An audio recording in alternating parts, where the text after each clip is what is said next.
Good evening, everyone. This is the Planning Board meeting of February 22nd, 2022. If we could please stand for the Pledge of Allegiance. I pledge allegiance to the flag of the United States of America and to the republic for which it stands, one nation, under God, indivisible, with liberty and justice for all.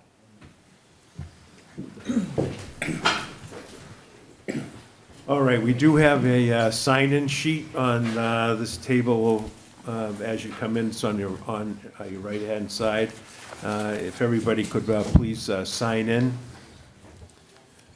And again, we're having the minutes taken from the video, so if everybody could please make sure that they speak into the microphone so that they can be heard. And so this is being broadcast by Area 58 Community Access Media. So let me just introduce everybody here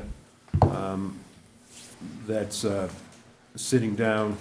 We have Andy Glines, our engineer, and Tom Bott, town planner, Connie Shea, John Gatsky, Bruce Mackey, myself, and Kevin Robinson.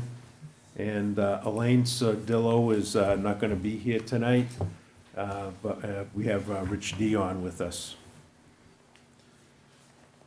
All right, the first on the agenda tonight is the application of Richard DeBenedictis requesting special permit and site plan review. And this is for Jellystone Park, which is 20 Shoestring Road in Carver. So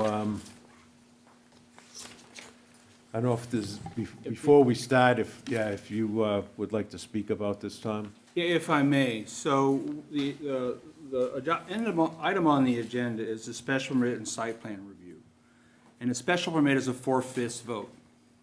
And as we recently discovered in emails I sent to the planning board members, the town hasn't adopted the Mueller Rule. And what the Mueller Rule is essentially if you're a member of the planning board and you miss one hearing for the special permit, you can look at the minutes, you can look at the video, you can get yourself up to speed, and you send a certification to the town clerk that says, I understood what happened at the last meeting, and you're eligible to vote. Except in 2018, when the Mueller Rule was up for adoption by town meeting, they didn't vote for it. So now, if you're a planning board member and you miss a single meeting of a special permit process, you're not eligible to vote. And that typically works out, it works out if you've got an associate member who's made it to all the meetings.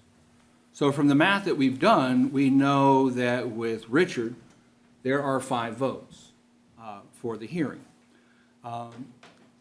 If there's 4 votes, then you've got to have 100% of the board voting for that application.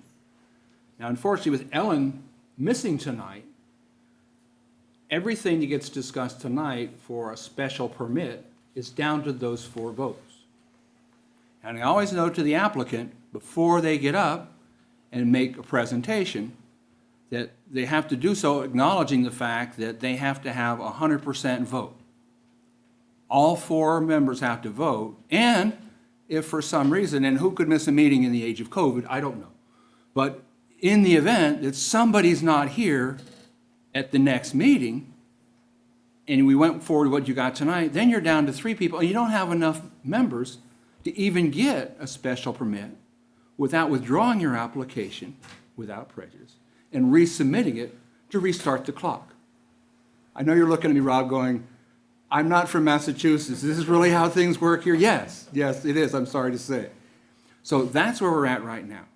If we go forward tonight discussing Jellystone, then all 4 members who are here have to vote in the affirmative, and anybody misses one at a next meeting and we're not ready for something, then you're sort of in a situation where we've got to sort of restart the process.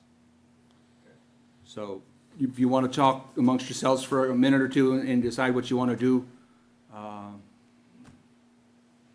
this is just for the special permit? Correct. There are no rules about site plans as far as the participation. People can miss a meeting and vote on the site plans. But on the special permit, Massachusetts, 4/5 vote.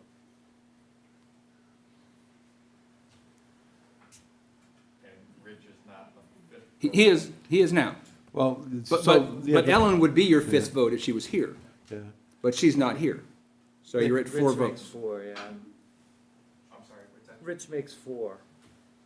So He- it would be yeah. me, Bruce, Kevin, and Rich would be the 4 voting on it. I was not here at the last meeting. And we don't have the Mueller Rule. We should talk about doing that again, by the way. It's a fabulous thing to do at the next town meeting in August, in the fall. Tom, you should also bring up the fact that there's a 20-day appeal period. Yeah, from the date that the plan is filed with the town clerk.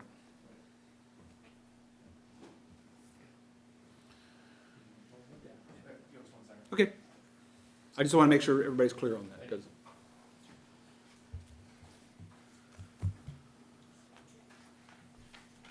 Now, while they're out, the second application for 72 North Main Street, at the last meeting, it was continued without any testimony. So nothing, everybody is eligible, who's here tonight, is eligible to vote on that. Okay. The rule is if you take testimony, then, you can't get it, but if you just continue it without any testimony, such as the folks at Stoneworks have requested to do tonight, then we're fine for the next meeting. Okay.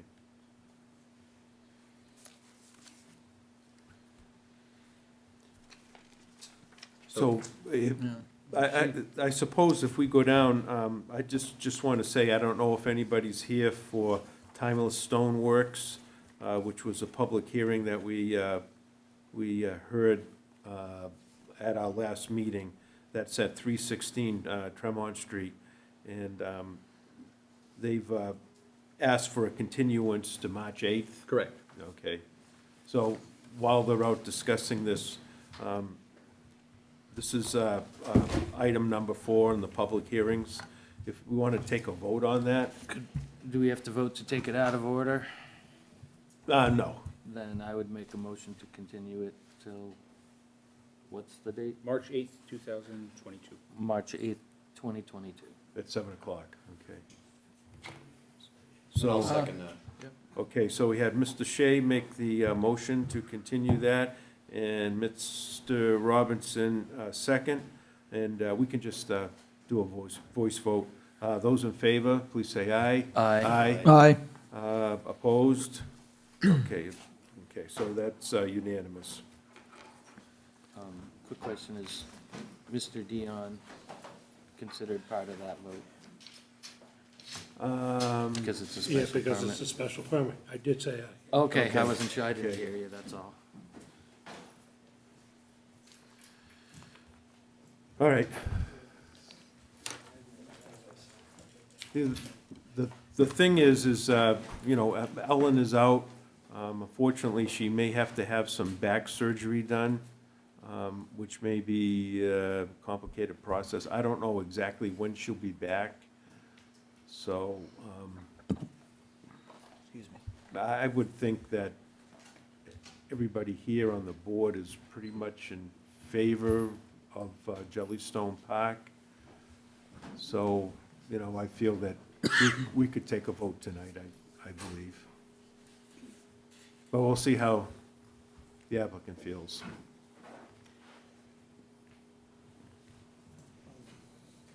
Well, I'll put the microphone right here.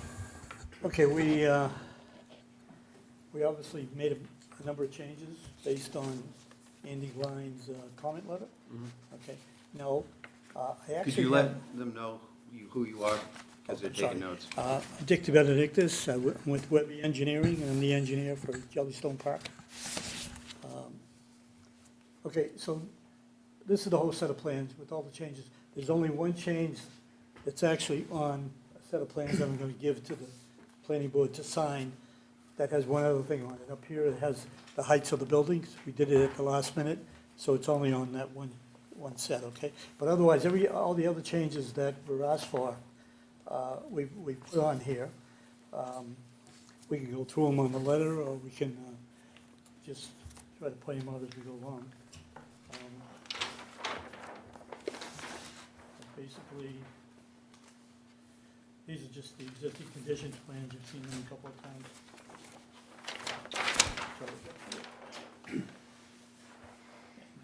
As we said in our original letter, the engineering summation, it's about 62 acres that we're dealing with here. We've got a lot of restrictions because of wetlands. We got a 200-foot restriction because of Cranbrook. We have 100-foot on all the other wetlands and bogs in here.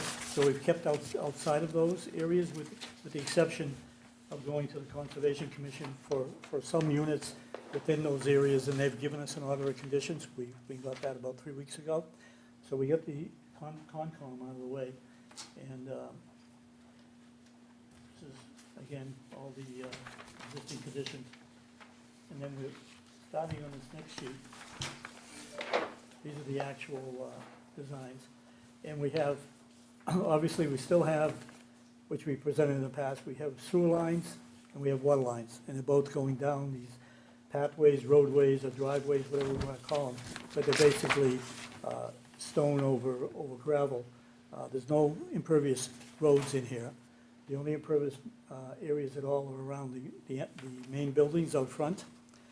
And so we've done it. We've done a drainage study, that a stormwater plan that Andy's reviewed, and we're now, and we've shown on this the so-called water park, which is going to have a swimming pool, and there's going to be a number of pieces of apparatus in here. The client will give you the actual architectural drawings on that, as far as what pieces are going in there. The architects who are doing that are, taking care of their stormwater situation. I think part of it is we've left that part open for another presentation in the future, if I understand Andy's comments. We've done buildings. We're talking about having, what in effect is like roof drains into dry wells right near the building. So that was one of the comments that I believe we looked at. So this is the area actually that was active, mostly the area that was active last year or the last few seasons. There's some areas up there, but this is called phase 1, and this is what we're trying to open for it by April 15th. The sewage disposal system, as we told you in the last meetings, goes to this wastewater treatment plant that's over here. It consists of 3 very large tanks that go in the ground. There's only a small portion that comes above the ground, and those are the risers for access to it. This dark area is the leaching field. We were out there with the DEP today just adding some more test pits because we moved the leaching field out of the 200-foot Cranbrook buffer zone, so that it's not within there anymore. And that's the leaching field, and this here area, which you can barely see, is the reserve area. If we ever have to do a reserve, which is highly unlikely because it's basically treated water going in there, and it's very permeable sand. It perks at less than 2 minutes per inch. And this area here, we were down here. This area here is what we consider phase 2. We're looking at this as being the area where we'll be putting these cabins. The cabins got a kind of a facade of a log cabin, and they have kitchens and they have a bathroom. So they're very similar to a trailer, only they're a little more elaborate looking, and they'll be fixed in place by the client as opposed to some people coming in with their trailers or with their RVs. Now, the other thing that we're doing is basically we have, you can barely see that, we have each one of these rectangles is 40 by 60.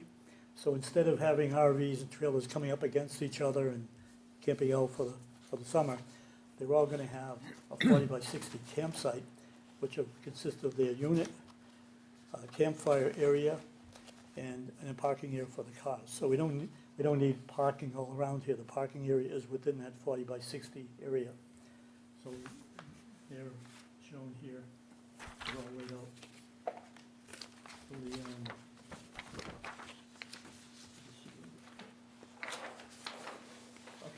And this is the very northern part of the property. There was an abandoned bog here that we became aware of several months ago, that it was abandoned, and yet it was under different ownership. The client purchased that at auction in the beginning of December, and we've gone through preliminary, it's actually, we've gone through the Conservation Commission with the fact that we're gonna have to build a kind of a roadway out here, or a causeway, whatever you want to call it, but it's allowed to be put in. This bog is actually a wetland because it's a lowland bog. So the Conservation Commission looked at it and say, okay, you can fill up to 5,000 square feet. In other words, you can construct this up to 5,000 square feet. It's just going to be about 3,000 square feet. And it'll only be a couple of feet above the wetland. And so we can drill in there, and we're planning to do 5 low-yield wells, very low yield. But the combination of them will provide us with 15,000 gallons a day, which is what we have to produce for water supply for the park. So we're doing that. We will have a line coming from this area here. It shows over here, but we're actually talking about maybe, at the suggestion of Conservation and the DEP, that we could run a line this way without going out there, without taking out any trees. We can come out this way, as long as we can go into the wetland surface or the bog surface, as long as we restore it. It's not a situation where we have to replicate. Like this, we have to replicate. We're gonna replicate it over here by adding 6,000 square feet of wetland plants to make up for 3,000 square feet of filling of the bog. So this has all gone through conservation, it's approved. DEP has agreed that we can do this, so we're going forward with that. So what will happen is the water line will come through the bog here, and it'll come down to this, to the main, which is gonna come down here. There's gonna be an 8-inch main, and then all the other lines are gonna be 6 inches in size, which is kind of what you do with a subdivision, but this isn't a subdivision, but still, we're using that kind of standard. This is all just showing details of the tanks. This is a preliminary settling tank. It's a fiberglass tank. It's 10 feet in diameter. It goes in the ground. It allows for the initial settling of solids. Again, this is under the auspices of the prerogatives of the Mass DEP. This is the second. Both these tanks are 20,000 square feet. And then we have a tank that's going to have processing in it. And I'll actually show them all together here. Okay, these are all the tanks together. 2020, 2020, and 25. Now this particular tank in the middle, it's got a baffle in it right here. So part of the tank is this is settling just like this one, but over here is what we call an equalization tank, because when you have this kind of treatment, which is called an MBBR, it's the name that they put to is an aquacell. You have media in the tank, and what you want to do in any of the treatments is you want to give it even flow into the treatment process, the actual active area. So the equalization tank will feed this at a certain rate. There's a pump system in here, and then the treatments happens here, and then whatever solids are left, they go into a clarifier, which is another settling tank that takes out the lighter solids, and that lighter solids is actually active bacteria that helps in the treatment, so that gets circulated back to the beginning and helps with the process of the treatment process. This is standard as the state of the art these days for a wastewater treatment plant. Now, it used to have all these units in a big building, that's up until maybe 20, 30 years ago, and then they started coming out with situations where you can actually put them in the ground. You don't have to blight the landscape with buildings that are just, they're not like houses. Like we have a very small building here, which is going to have the panels in it that runs this thing. So the person who comes out here and people have to oversee this once DEP gives us final approval. You have to have a contract with a licensed operator to come in at least 2 hours a day and check all the panels and check all the units, and that's continuous as long as it's operating.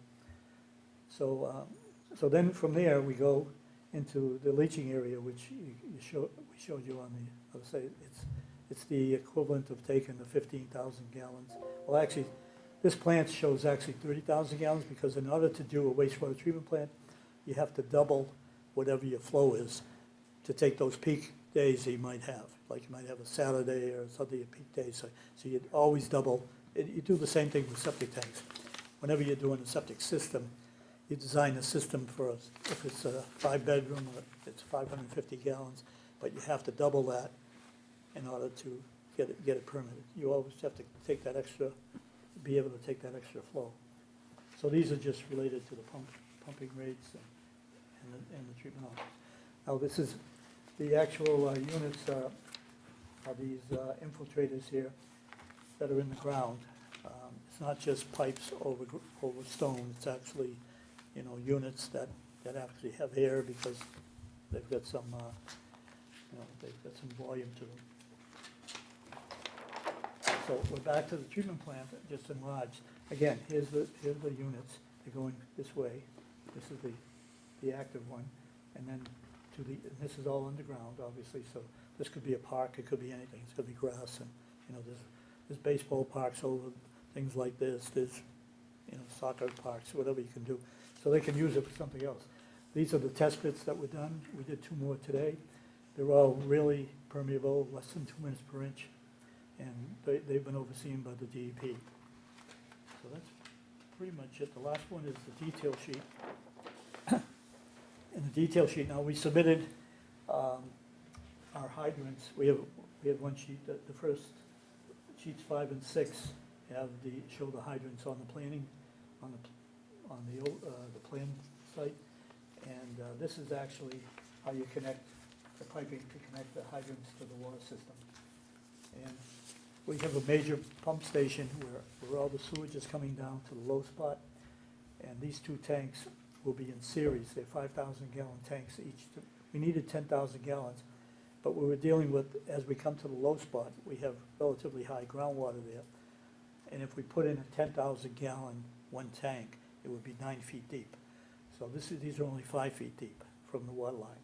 So we'll still be in groundwater, and that'll be all sealed. This is normally done on situations, but it'll only be slightly into that groundwater, and they'll function. This will pump into this one, and then pump to a force main all the way to that treatment system that's up the street there. So that's kind of the layout. I don't know, maybe Andy might have a question about some things you put on there. Was there anything I didn't cover for you? Yeah, go ahead, if you have anything to say. I was just gonna pass it on to you or Tom, whoever wanted to Yeah, speak. sure. Andy Glines with Fuss & O'Neill, Town Engineering Consultant. As the applicant mentioned, they addressed almost all the concerns. There's a couple minor things on the last memo, but most of the items on the plan set were recommendations and not requirements. I can go through a couple of those minor things. On their erosion control plan, I just recommended adding some additional perimeter controls on the southern end of the Phase 2 slope. There's a condition in the draft decision letter for them to submit a stormwater pollution prevention plan, which is essentially their erosion and sediment control narrative and requirements, and that binds them to mitigating erosion and sediment control on the site. So I'm not overly concerned with that row of wattles not being shown. I recommended that they dimension the lanes for the check-in booth. I think the layout that they have shown is adequate, but it's just not, I guess it's not defined on the plan set what those lane widths are, but that could be scaled off the plan. And I recommended 2 of the dry wells. In my professional opinion, I thought they were a little too close to one of the buildings, just because they were on the upgradient side. But that was really just to mitigate risk of, water intrusion into the lower level of that laundry maintenance building. And the applicant did mention the water main layout where they were coming out of the bog. They have it shown on the erosion and sediment control plan, as the applicant described, a more direct route. Although it cuts through the bog, it will significantly reduce the amount of tree clearing and grading that would be needed. And my understanding, that is what the Conservation Commission recommended. So it's really just a clarity thing, so that both the erosion and sediment control plan as well as the grading plan both show that same layout of that water main. And the rest of the memo,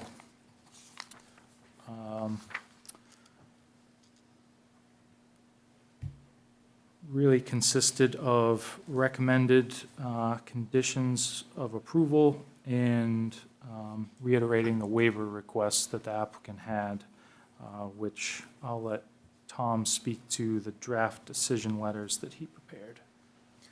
Okay, we do have somebody out in the audience that I believe that would like to speak. If yeah, you could grab a microphone and give us your name, please.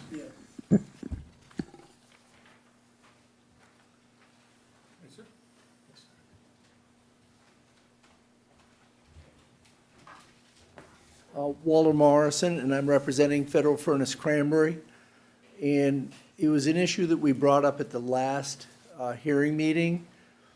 And I've done some further investigation, and this is a town assessors map that you're currently looking at over there now. And the question is, one, just merely for protection of liability for Federal Furnace Cranberry. We are in a butter. We are more than satisfied with all the pollution requirements, well setbacks, all of that.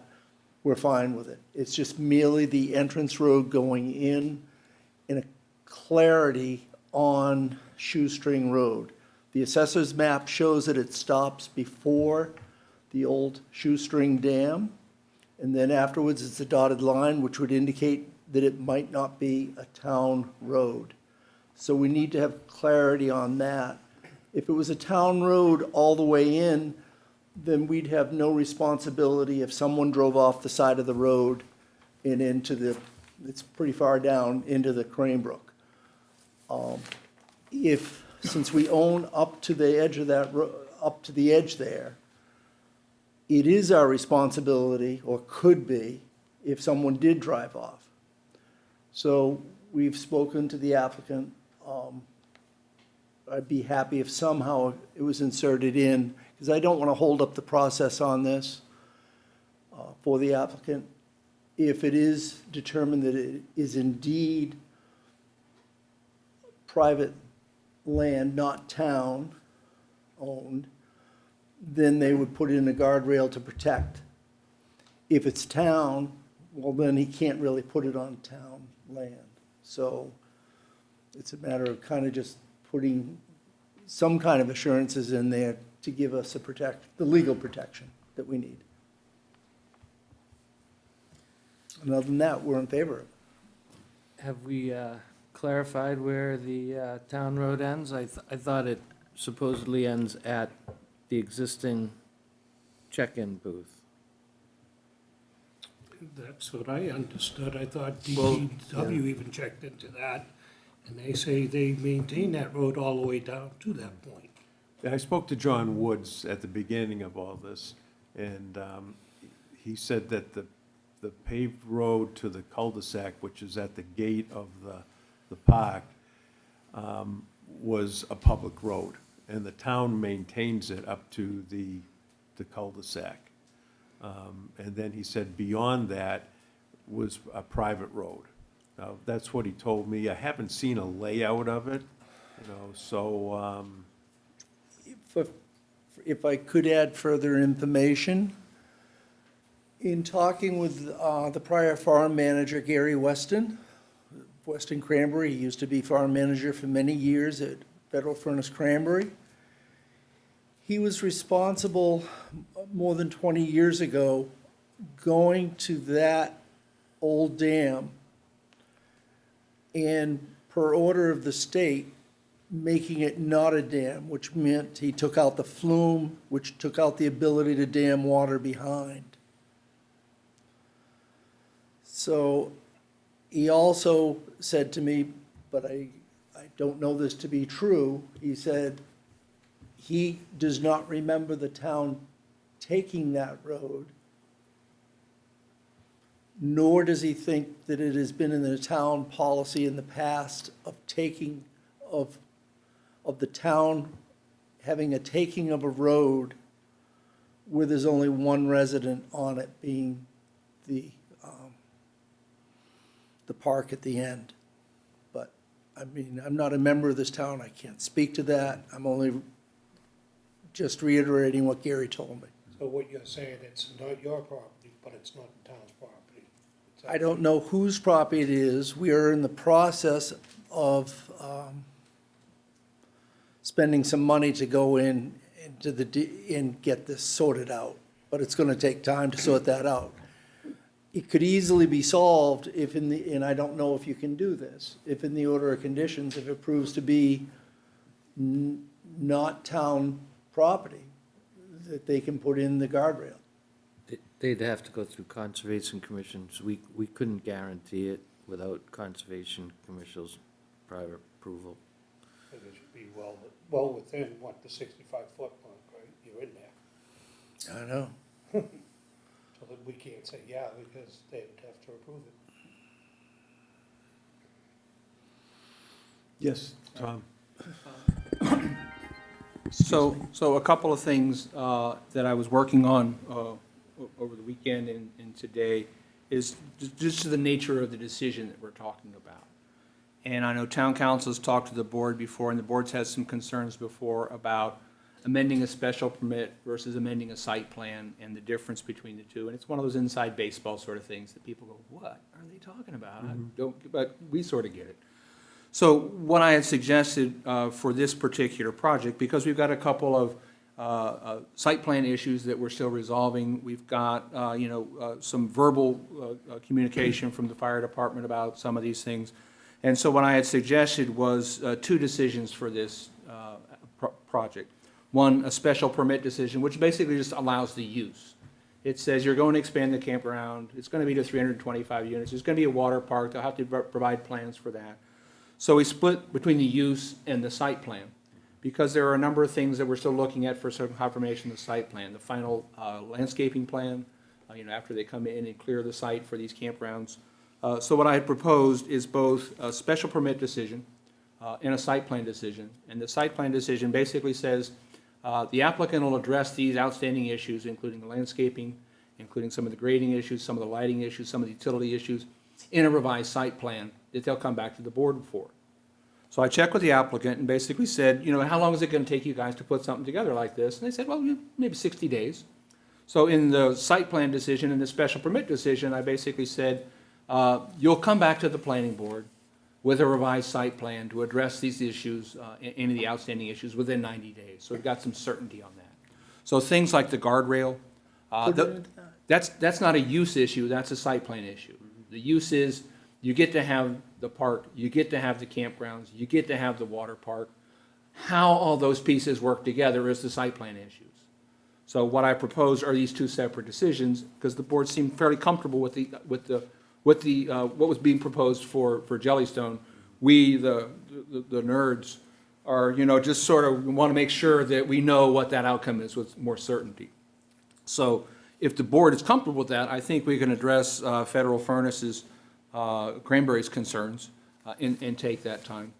Typically, a private way is assumed to be owned to the center line by the abutters. So where the town road ends and there's a woods road or something like that, it's assumed that the abutters owned to the center line, even though it's not in their deed. So that's a bit more research on things like that. And frankly, Keeping people out of the bog, their vehicles and things like that is a brilliant idea. You should consider doing this, Mr. Morrison, for your day job. Those are things I think we can, review in revising the site plan. So, with that, if the board's comfortable, Mr. Morrison's comfortable with that, I think we're sort of on our way to getting things done. And, we've got a lot of information about where the water park is at. We've got a picture of what the goodies are going to with the water park. We don't have the heights and the particulars of that. So there's clearly a number of things that still need to be resolved with some more finality to the site plan. And so I'm proposing those two decisions that cross-reference each other.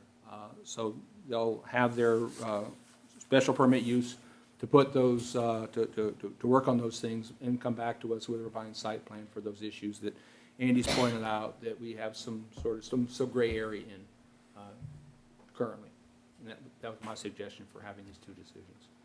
And before we get too far down the path, just a point of order, I want to make sure that with the discussion we had earlier about the associate member, that the chair designates Rich formally as a voting member on this for the special permit, because that's one of those procedural things we have to do.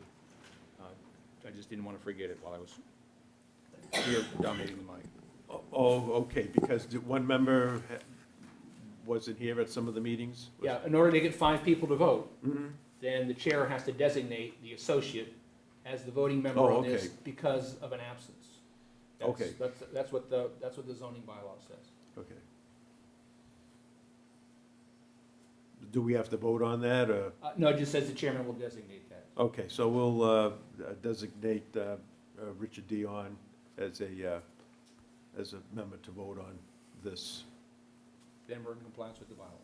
Perfect. to comply with the bylaws. I just have a couple quick questions for Oh, sure, Andy. yeah.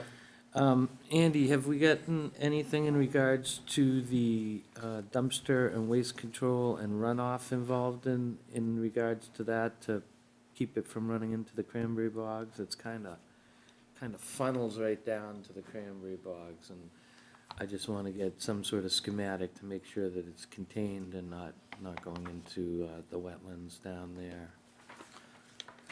Yeah, that's a valid point. There, at the moment, there isn't any, clear containment for that. I don't know if the applicant could provide a detail for, their dumpster pad. We did talk about last time, we're gonna put a berm around it, so that there isn't any runoff, but it didn't come on this plan, but we can do a cut sheet. We can just do an 8.5 by 11 showing the dumpster area with the berm around it.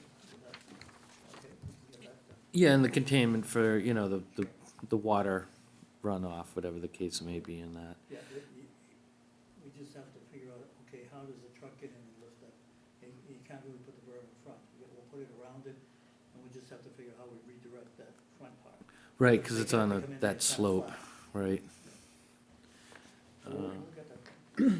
And if you, I guess you could still have the front of the dumpster pad open, but slope the pad back to the berm. Right. So then And it would that's localize yeah, containment. yeah, you give it a little bit of slope, so a truck can come in and go flat on the surface and pull that dumpster out. Now, where are we on the check-in booth? Because I still see the proposed one on the plans, but now we're also in the middle of, John Wood says they control the road down to more or less the store that's there. But the proposed check-in booth is in the middle of what that, according to our DPW, would be a public road. Have we eliminated that from the plans? I see it on page 6 of the plans that were submitted. I believe that got moved off to the side. Rob, can you tell people who you are? I'm sorry, yep, Rob Kraus, Northgate Resorts. Page 6, it's in the very bottom left-hand corner right here.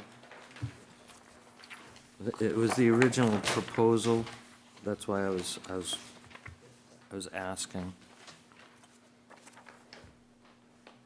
Very bottom left.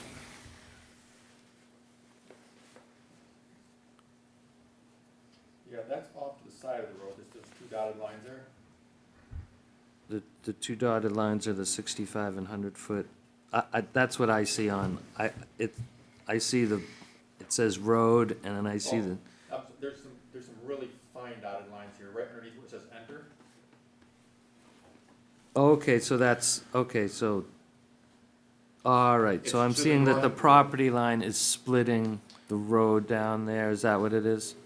Yeah, the darker bold line at Okay, the is end the- is the property line. Okay. And then those other lighter dashed lines straddling that are the existing, edge of. All right, I just wanted clarification on that, but again, if it turns out that, the property ends and is not a public property at Cranebrook there, of course, that shouldn't be an issue if it's approved through Concom. Now, when do you expect to have the public water up and running? Well, that's a kind of a lengthy process. There was some question for a couple of weeks, so whether we could go in the blog only from a new member at the DEP. We had a commitment from a previous DEP person, and then for some reason, she's not active anymore, so somebody stepped in, hadn't been involved in this kind of stuff, and he raised some questions. They were resolved this past week that we have a right to do the drilling in the bog. We want to do some test drilling because we want to make sure that the water's a good quality. Otherwise, you don't want to put 5 wells in and find it later. So we're going to try to put 1 or 2 wells in right away, and DP's okay with it now, so we're going to do that. So we got delayed for a couple of weeks on that. But anyways, the process is kind of a lengthy process. That's why the DEP is allowing us to use the existing wells until such time as we have the main wells in place.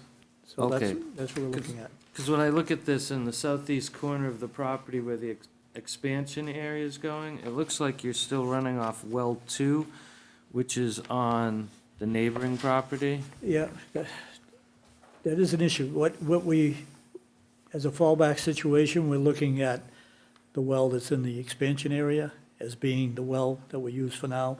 If we can't resolve that issue, then we'd have that well, and then we'd have the well, there's a well up here, Yep. that we would use that well and tie in to the water distribution system is gonna come through here. So instead of using this one down here, we would use the one that's in here, I'm taking my glasses on, but we'd use one in here and one up there. We'd probably use this for the upper part and use this one, the other well for this part. So that's our alternative plan. Okay. Because we do recognize that when we did the survey, that this has been, they've probably been using it for 40 years, but if we have to abandon that one, we still have the other one. Because once the new wells come on, we're gonna be abandoning both of these, so it really doesn't make any difference which well we use. You know, Okay. we could use those two instead of the other two. Now, they're not limited through the DEP on draw, 1,000 gallons a day? They're whatever, DEP has a metering that they've done over the years, because they were responsible for making sure that they met the scrutiny of water quality. So it's a matter, again, we're only doing a portion of the park, so we're not really at a point where the park was doing over 200 units. Now it's gonna, this area here, I'm not sure what the final count was, but it's not. In other words, we have enough water for this area, using those 2 wells. So we were going to be using these 2, the lower ones, but again, this came up, that's right, and we decided, okay, we'll use the other one, for as long as we need it. They gave us a year, but we might bring the water lines on before that. Okay. The I irony just is want to that make sure it's- you're not going to step over that you're going to have sufficient enough water for the expansion area and not overgo the per day gallon draw, which is probably around 1,000 gallons a day in order to. When we put these wells online, there'll be 15,000 gallons a day. There were 5 wells doing 3,000 gallons each. Right, well, when those come online, but up Yeah. until that, if we're going to be approving expansion, we want to make sure that you're, Right, yeah. We won't have expanded until the new wells are online. okay. Because we got, that's the water park, everything rolls into it, so basically, those wells gotta get done for phase 2 to start. Yeah. Okay, We can't excellent. Yeah, and the water park is phase 2. It's not gonna be put in on this season. It's gonna be the next season. Right, So because we you have might time need to go that through the well process. that's there. Yes, that well inside the water park. Right, anything. I saw it's right under Yeah. under the chutes and everything. Right. And, now, my last question, I suppose, wouldn't have anything to do, because well 2 is on a separate property. I was wondering if it was gonna be decommissioned, but that's not something that you have to worry about, because that's your neighbor's well now. I believe, is that on your property? That, No, that other well is Curtis, oh, okay. Curtis Young. Yeah, okay. That was all I had, thank you. Any other board members have any other questions? I'm seeing none, I'll just, tonight, would you, the question is to Tom. Should we close the public hearing tonight on this? Yeah, I think that I believe if the board is prepared to vote on the special permit decision, absolutely close the public hearing. Okay, Because we're voting on it tonight, and the public Okay. comment is done at that point. okay, Site plan discussion is, we'll basically advertise for when we're gonna come back for that revised site plan, and post it like we would for any other meeting, Okay. as we do for the procedure. okay. So we don't have to continue this meeting for the site plan? I don't believe we do, because if the Okay. board if the board is comfortable approving the site plan that's been finalized as of 2/11, we'll essentially be voting the site plan and the special permit, but both of them require them to come back within 90 days with a revised Oh, site plan that okay, shows us. okay, I get it. So we have to go through the whole process for the site plan when we come back? Yeah, we're basically gonna do just like we're doing tonight. We'll put a note on the bulletin board that says we're having a meeting about site plans. The difference between site plans and special permits is there's not a hearing notification. There's no appeal period for a site plan. You don't appeal a site plan, you appeal a building permit that's issued as a result of the site plan. It's sort of an inside baseball sort of thing, but, we'll go back and make sure that, all the neighbors know that we're gonna be talking about the site plan, and the revisions of those things, the same as when we get down to designing, bringing back the water park with the particulars of that.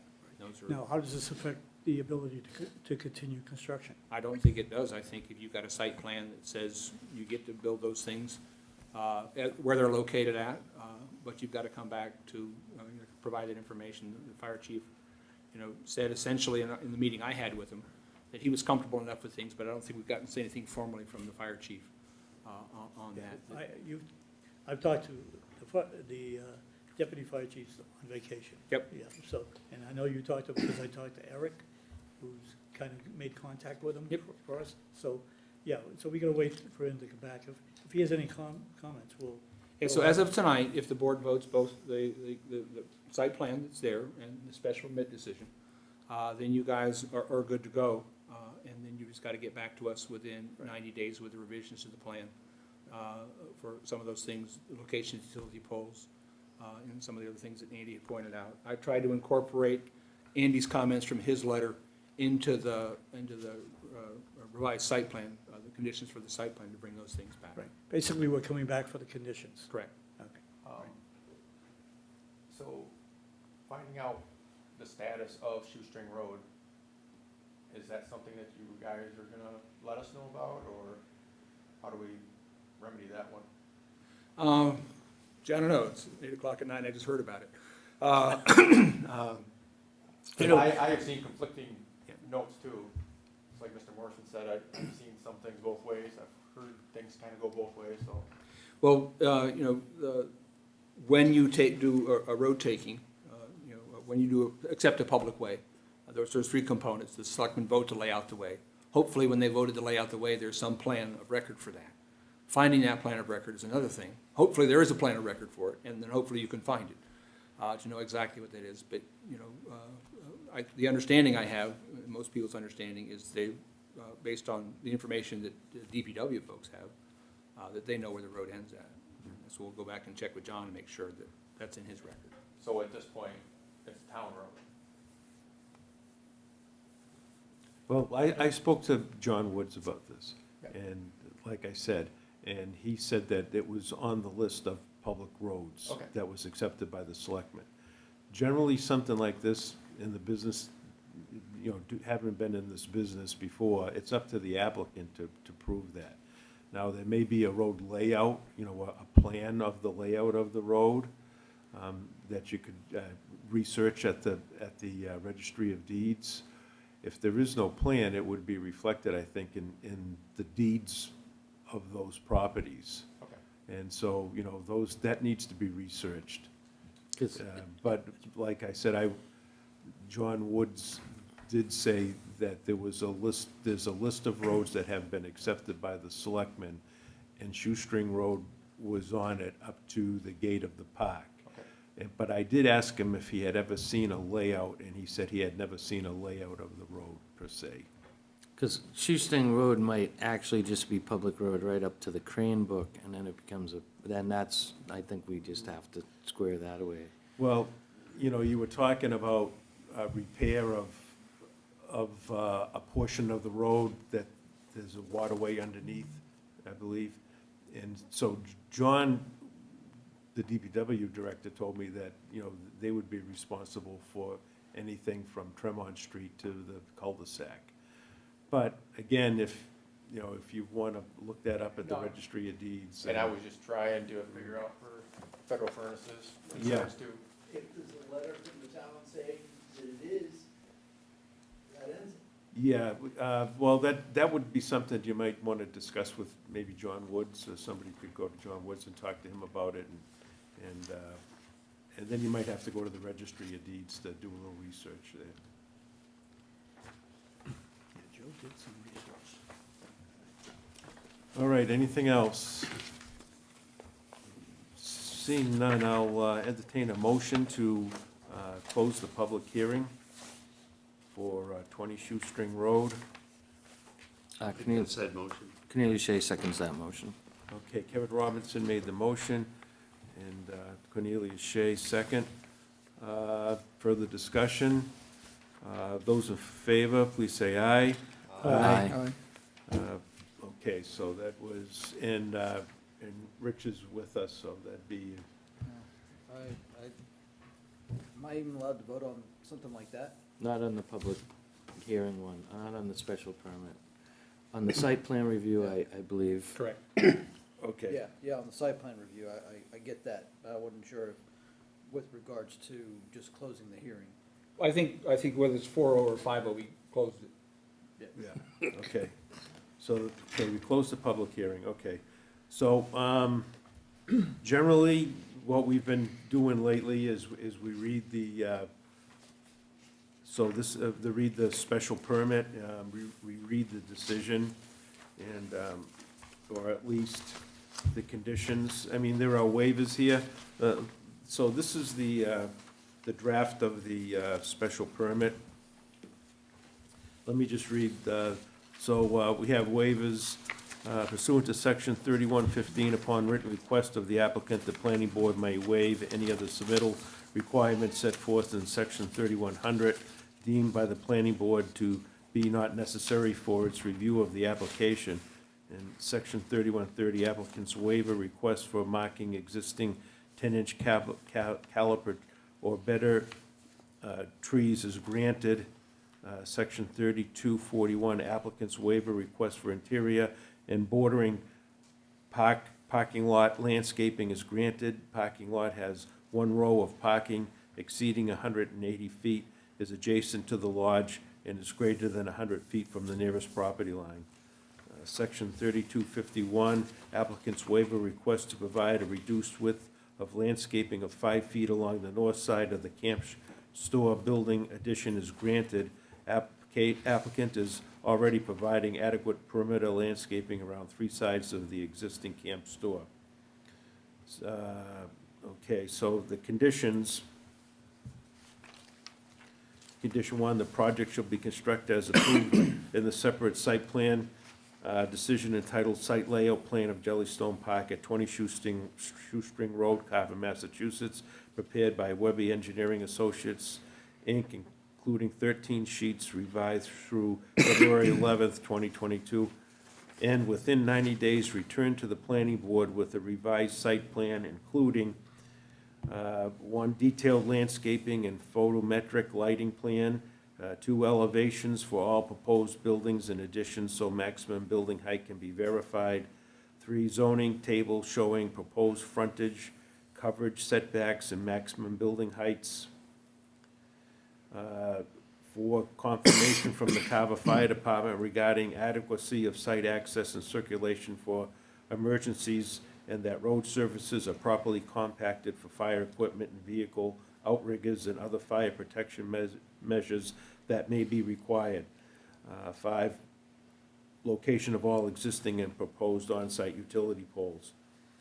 And condition number 2, applicant will return to the planning board with detailed site plans for the proposed water park prior to construction of the water park, including height and dimensions of water park features to assess noise and lighting impacts. And 3, water park hours of operation will be from 9 a.m. to 8 p.m.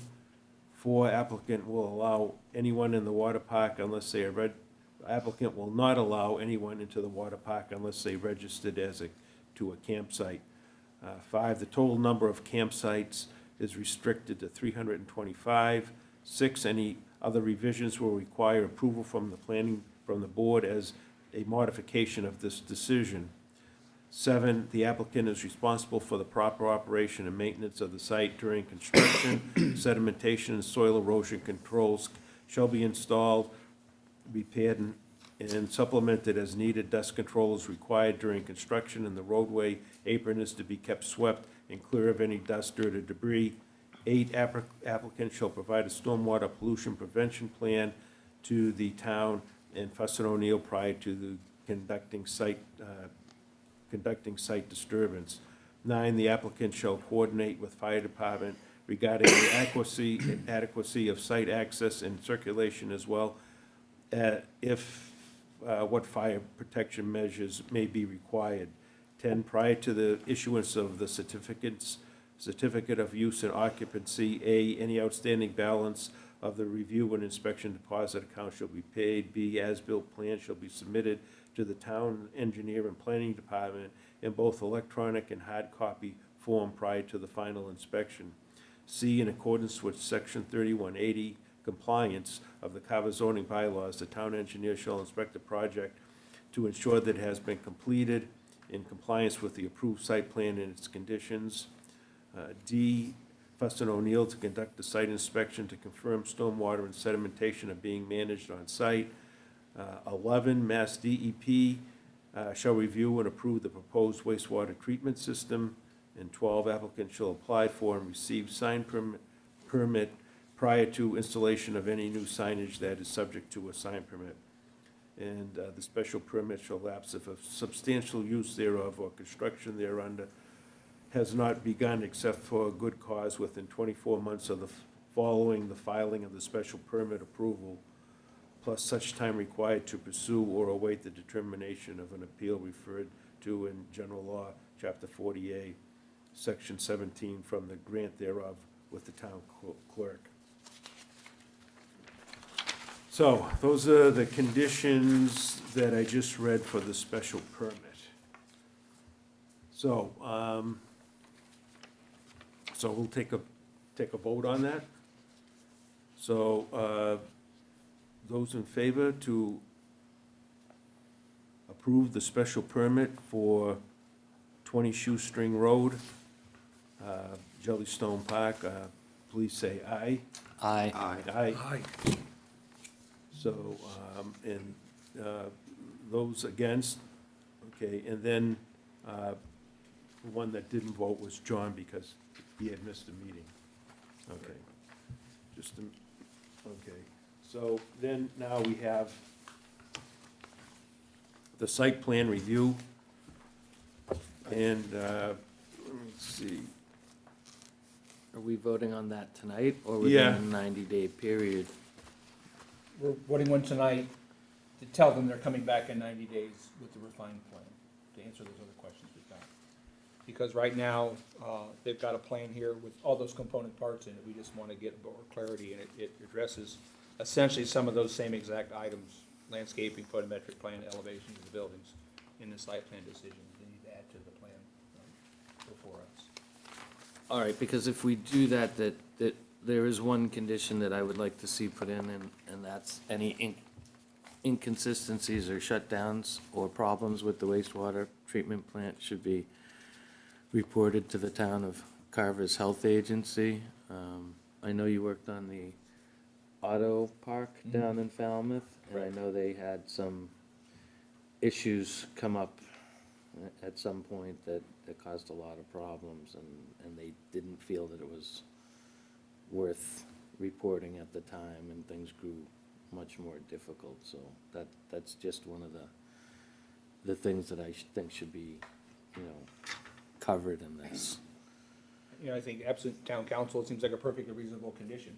DEP is in charge of permitting it, and they've got to follow DEP's regulations, but to note in the site plan that if there's some issue, that they notify the town, doesn't seem like an unreasonable condition. Excellent, because I know in Falmouth there was a small problem turned into a very big problem, and because of the location in regards to the riverfront and the wetlands, I think that would just be a reasonable condition to impose in regards to approval of the site plans. All right, so let me just go through the conditions, and then we'll go through that last one that was just brought up.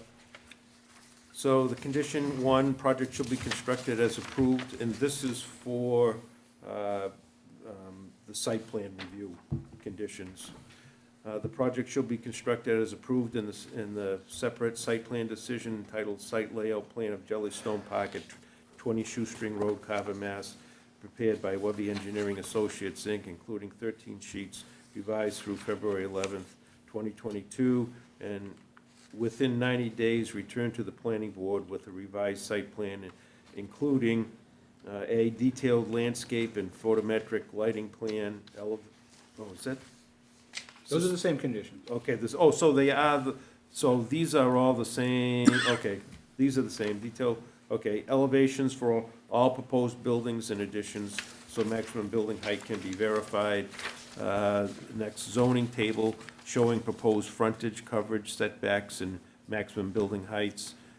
Next is confirmation from Carver Fire Department regarding the adequacy of site access and circulation for emergencies, and that road services are properly compacted for fire equipment and vehicle outriggers and other fire protection measures that may be required. Next, location of all existing and proposed on-site utility poles. The applicant will return to the planning board with detailed site plans for the proposed water park prior to construction of the water park, including height and dimensions of water park features, access to noise and lighting impacts. 3, the total number of campsites is restricted to 325. 4, any other revisions will require approval from the board as a modification of the decision. And, let's see, there's, Oh, my numbering kind of went astray there, didn't it? Sorry about that. Formatting. all right, so, okay, so the next is the applicant is responsible for the proper operation and maintenance of the site during construction. Sedimentation and soil erosion control shall be installed, repaired, and supplemented as needed. Dust control is required during the construction of the roadway. Apron is to be kept swept and clear of any dust, dirt, or debris. The next is applicant shall provide a stormwater prevention plan to the town and to Fuss and O'Neill prior to conducting site disturbance. And 9, the applicant shall coordinate with the fire department regarding the adequacy of the site access and circulation, as well as if what the fire protection measures may be required. Next, prior to the issuance of a certificate of use and occupancy, any outstanding balance of the review and inspection deposit account shall be paid. As-built plans shall be submitted to the town engineer and planning department, both electronic and hard copy form, to the final inspection, and in accordance with section 3180, which is compliance of the Carver zoning bylaws, the town's engineer shall inspect and project to ensure that it has been completed in compliance with the approved site plan and its conditions. Next is Fuss and O'Neill to conduct a site inspection to conform stormwater and sediment being managed on site. Next, applicant shall apply for and receive sign permit to install any new signage that is subject to a sign permit. So pursuant, okay, and then the rest is, all right, so pursuant to Carver zoning bylaw 3170 and 3180, site plan approval shall be granted upon determination of the board that the requirements of this section 3100 site plan review and all other applicable requirements have been satisfied. The planning board may impose reasonable conditions at the expense of the applicant, including performance guarantees to ensure that the performance standards are met. Site plan approval shall lapse after 1 year from the grant thereof if a substantial use thereof has not sooner commenced except for good cause. Such approval may, for good cause, be extended in writing to the planning board upon the written request of the applicant. And no final occupancy permit shall be issued until the planning board notifies the building inspector in writing that the project has been completed in compliance with the site plan and its conditions. Where final landscaping cannot be completed because of the weather conditions, the building inspector may issue a temporary occupancy permit, or the planning board may require surety until the work is completed. All right, so those, and then the last one that Mr. Shea just brought up, we'll add that. So what, if I may, what I wrote down was notification of any irregularities in the operation of the DP-approved wastewater treatment plant will be reported to the town? I would think immediately, and then I wouldn't mind an annual report to the Board of Health, just on the state of it. So, I mean, if there's just no inconsistencies, then it should be a very simple to send over to the Board of Health. We haven't noted any inconsistencies on an annual basis, because some sort of annual inspection should be by the Board of Health on something like this should be. Yeah, that's probably already covered, but do you know? Well, the DEP has some responsibility to the town, so there will be interactions. But the DEP will do the inspections, and they do inspections. In addition to having that person on site for 2 hours, that's a contract that they have with the developer. And I'm also kind of on oversight. In other words, if there was some problem, they would come to me as far as that.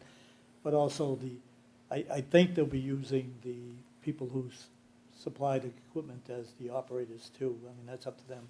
There's different licensed operators around. But there is that licensed operator. He's there every day, 2 hours. There is a monthly inspection, and whether, I believe they're gonna do a monthly inspection report, but it's gonna be probably like a checklist type report. And at least that's what they're doing on another site that I have.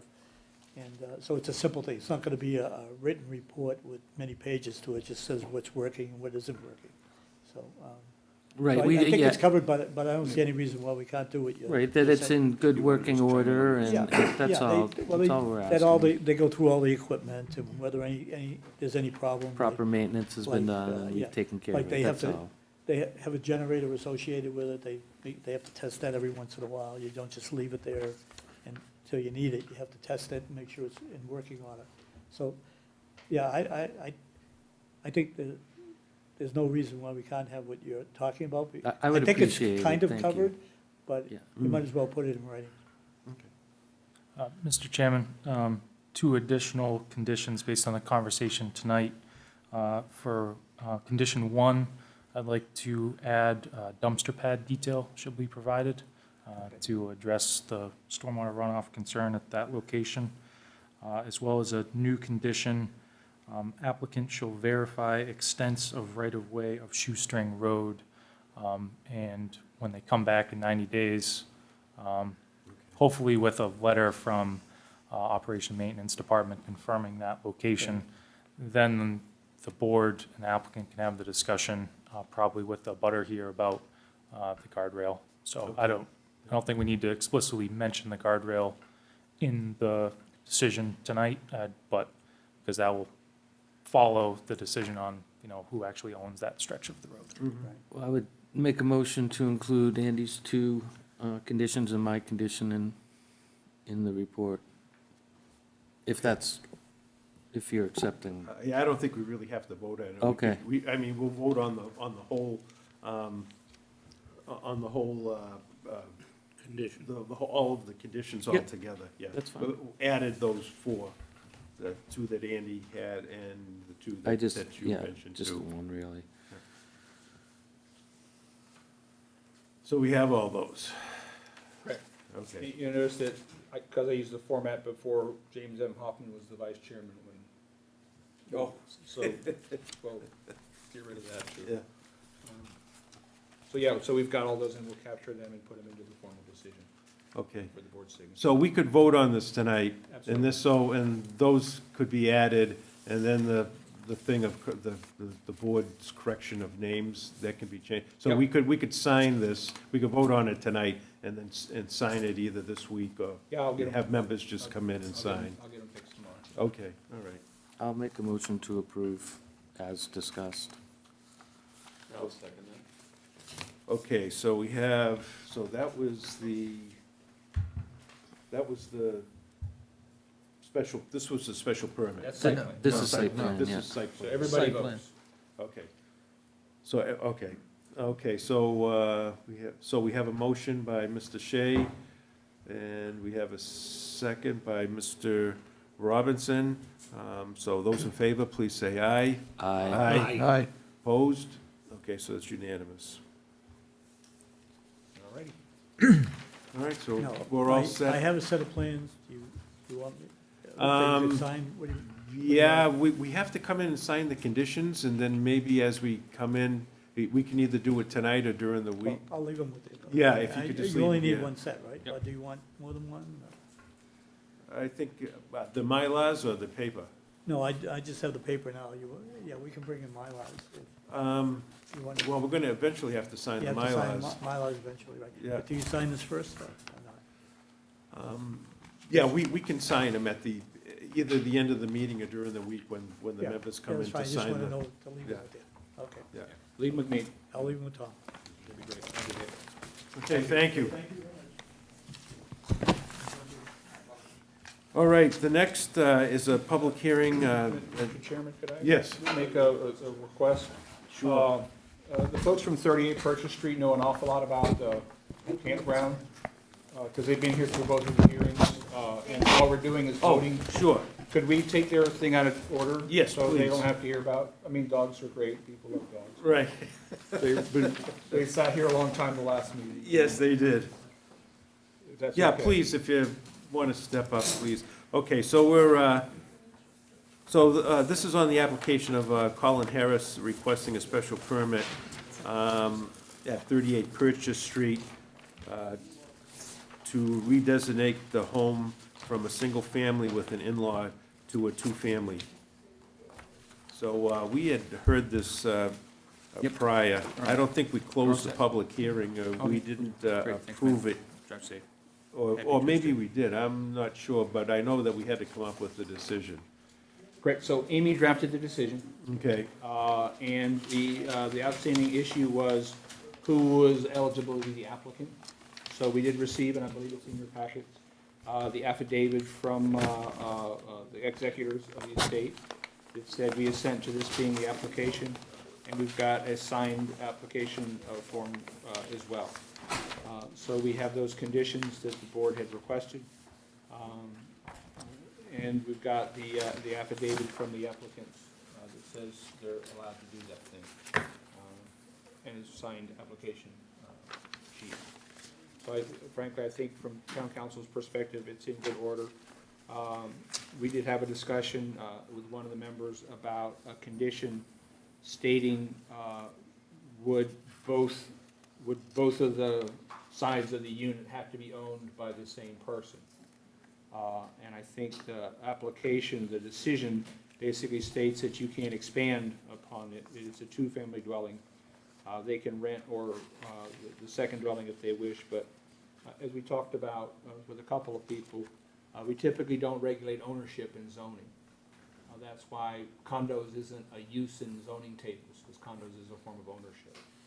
So, other than the fact that, it's going to be a two-family, the applicant will be, from my perspective, free to do what they want with that second half of the unit, to rent it or sell it.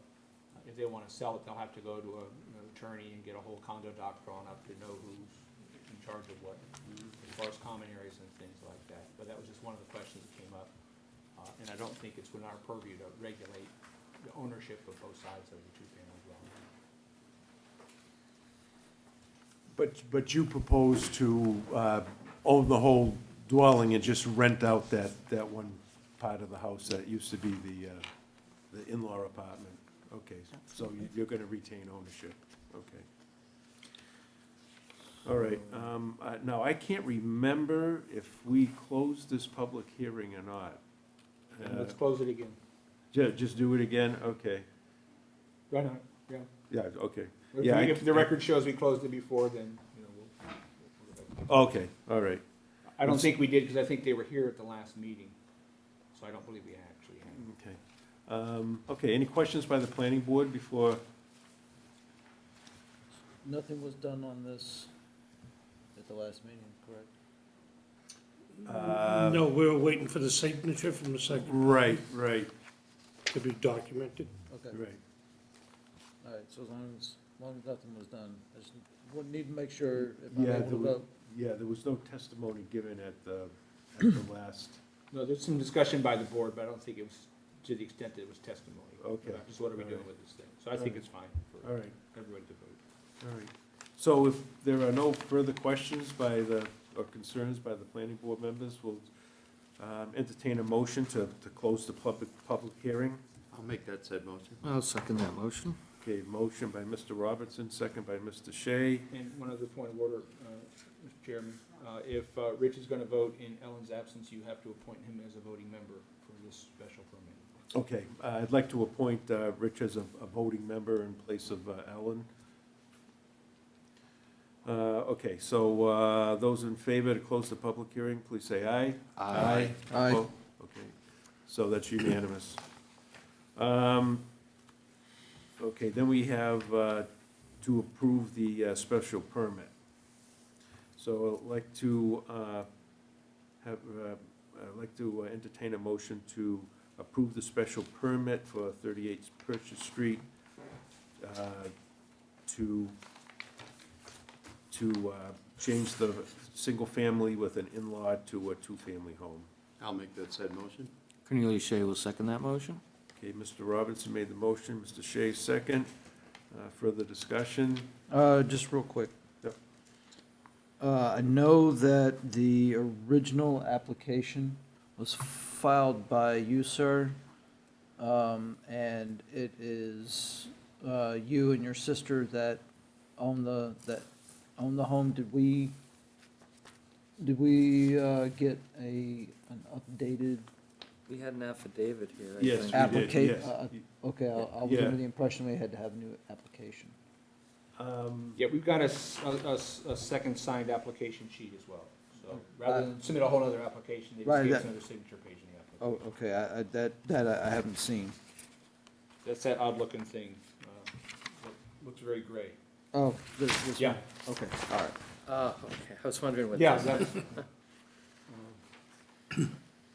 So affidavit and signature both on the application. Okay. And I checked with town council to say, does this need to be notarized? And she said, no, the pains and penalties of perjury, whatever they happen to be, are enough to keep people on the straight and narrow, so I asked. Okay. Do we have any conditions with that, Tom?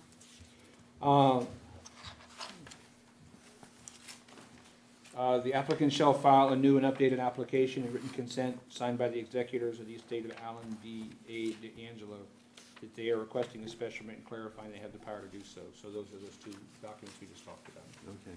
That was the condition, Amy had written. All right, any other comments by the board members? So I'll entertain a motion to approve the special permit with those conditions for 38 Purchase Street. I'll make that said motion. Cornelius Shea will second that motion. Okay, Mr. Robinson made the motion, Mr. Shea second. Any further discussion? Those in favor, please say aye. Aye. Opposed? Okay, so that was unanimous. All right, so we're all set. Right. So we'll have something filed with the town clerk, and then there's a 20-day appeal period on it, but as far as you guys are set, you're sort of set. Okay? Perfect, Thank thank you you so much. Enjoy, happy Tuesday. Good luck. All right, next is what we have under the public hearings continued as number 2, and actually came out to be the last, but it's an application of Carrie Galbraith. It's requesting a special permit for 72 North Main Street to operate a doggy daycare in a general business district.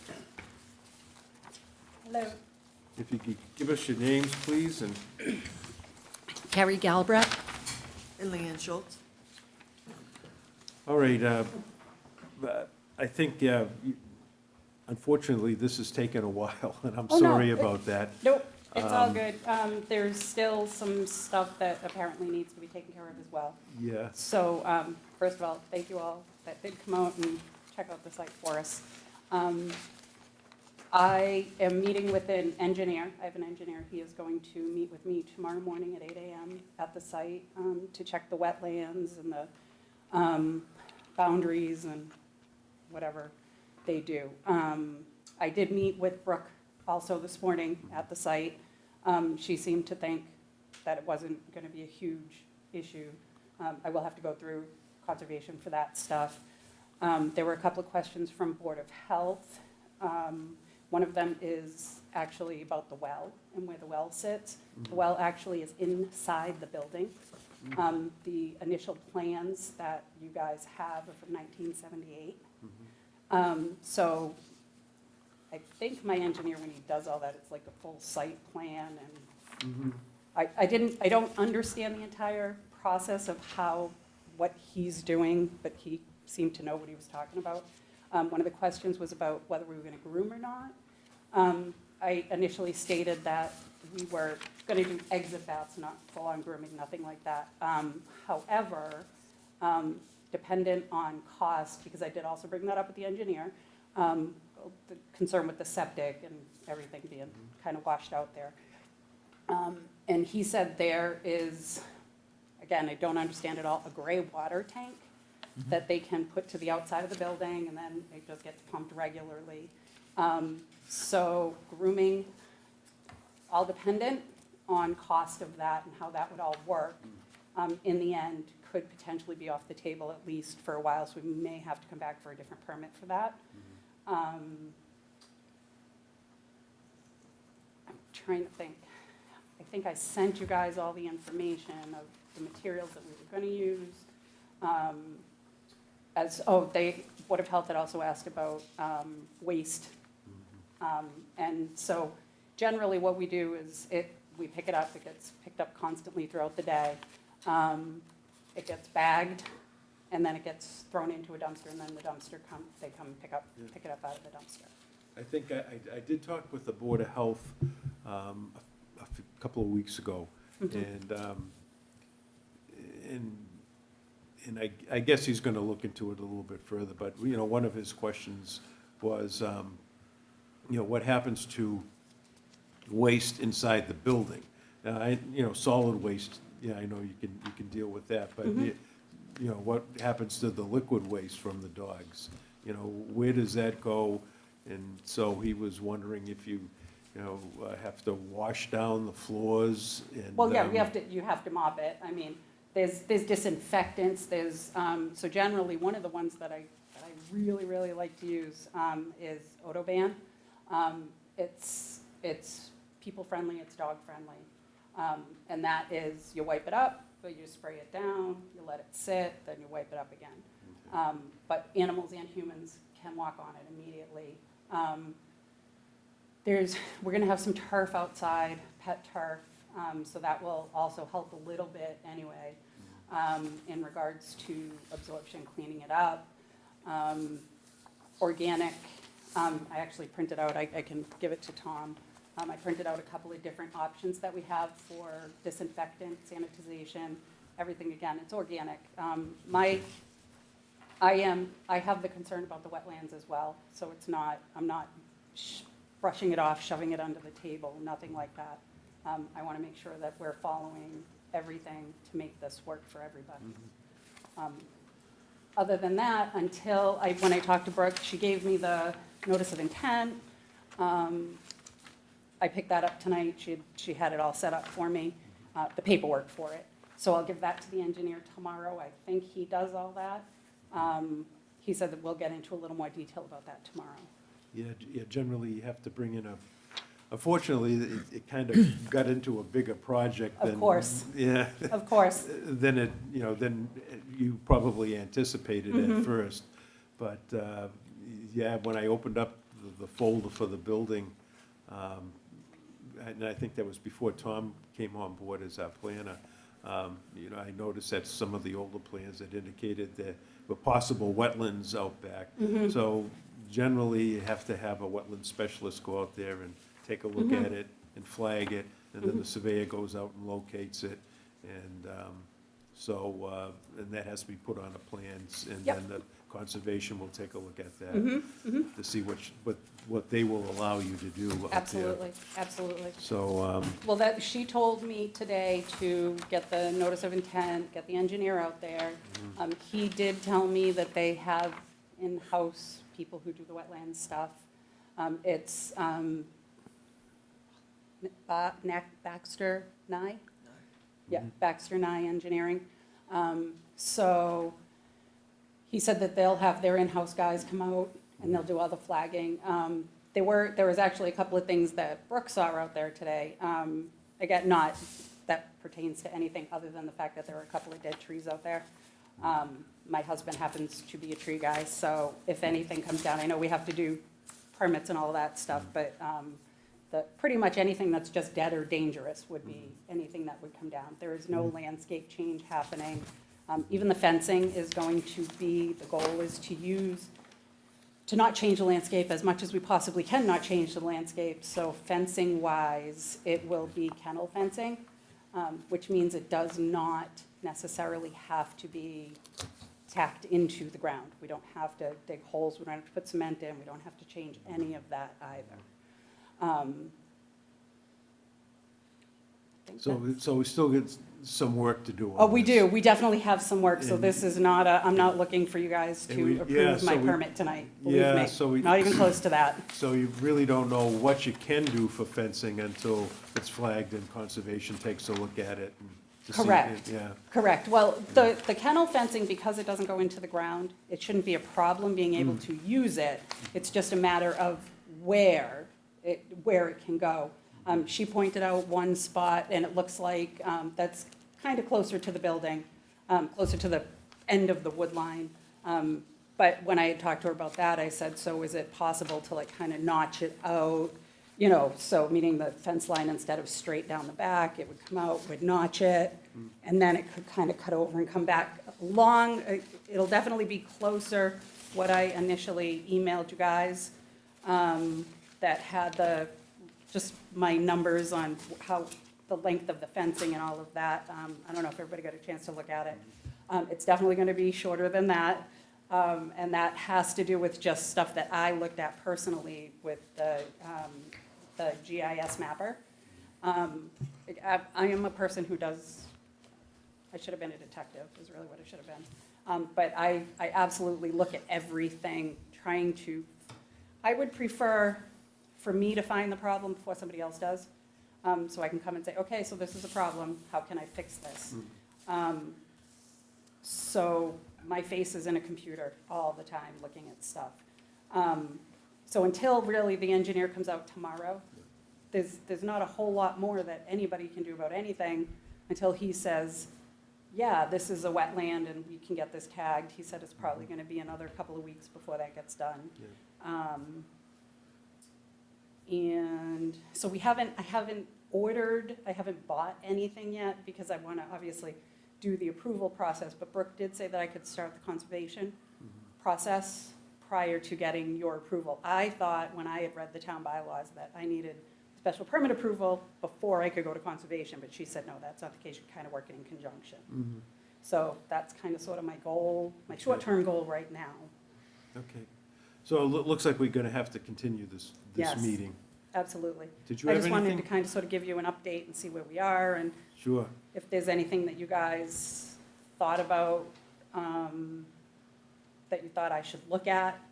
The only thing initially, you know, other than the waste, and you've explained that you'd have to mop it inside the building, because you have no drains that go to like a. Correct, correct. Our- The sewage plant, the sewage, outside or whatever, but,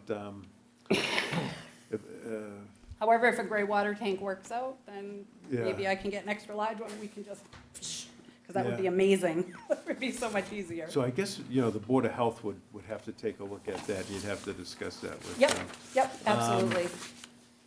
So grooming's kind of that whole part of it is really on my, that's the bottom of my list Sure. of things, because again, you know, every time I call somebody or say, hey, can you come and look at this? It's, oh yeah, if you pay me. Yeah, So we're, you know, again, Right. we're young, we're new, we're trying to get right. our feet in the water and get it up and running, and There was, hopefully, there was something, there was just the, and I did see some sort of a memo on it about the traffic flow in the front of the building with the drop-off of the dogs. Mm-hmm. And probably want to see, you know, where the employees are gonna park and, Okay. and where this Okay. traffic, how the traffic flow is gonna go there. okay. Do you have, like, this is an honest question, would you have a suggestion on what you think would be the best way to work that? I don't know, In generally. looking at it? Yeah, you might want to talk to your engineer about that, because, Okay. you know, when they draw up the plan. Okay. But then they could also, you know, talk to Tom about that too. Okay, Yeah, why don't you have, if you've got time with Baxter tomorrow, why don't you guys give me a call and okay, just get all on the same page about, you know, while he's drawing things that he should be drawing. oh, that's wonderful, thank you, I appreciate the help. Did you have anything additional? Oh, wait.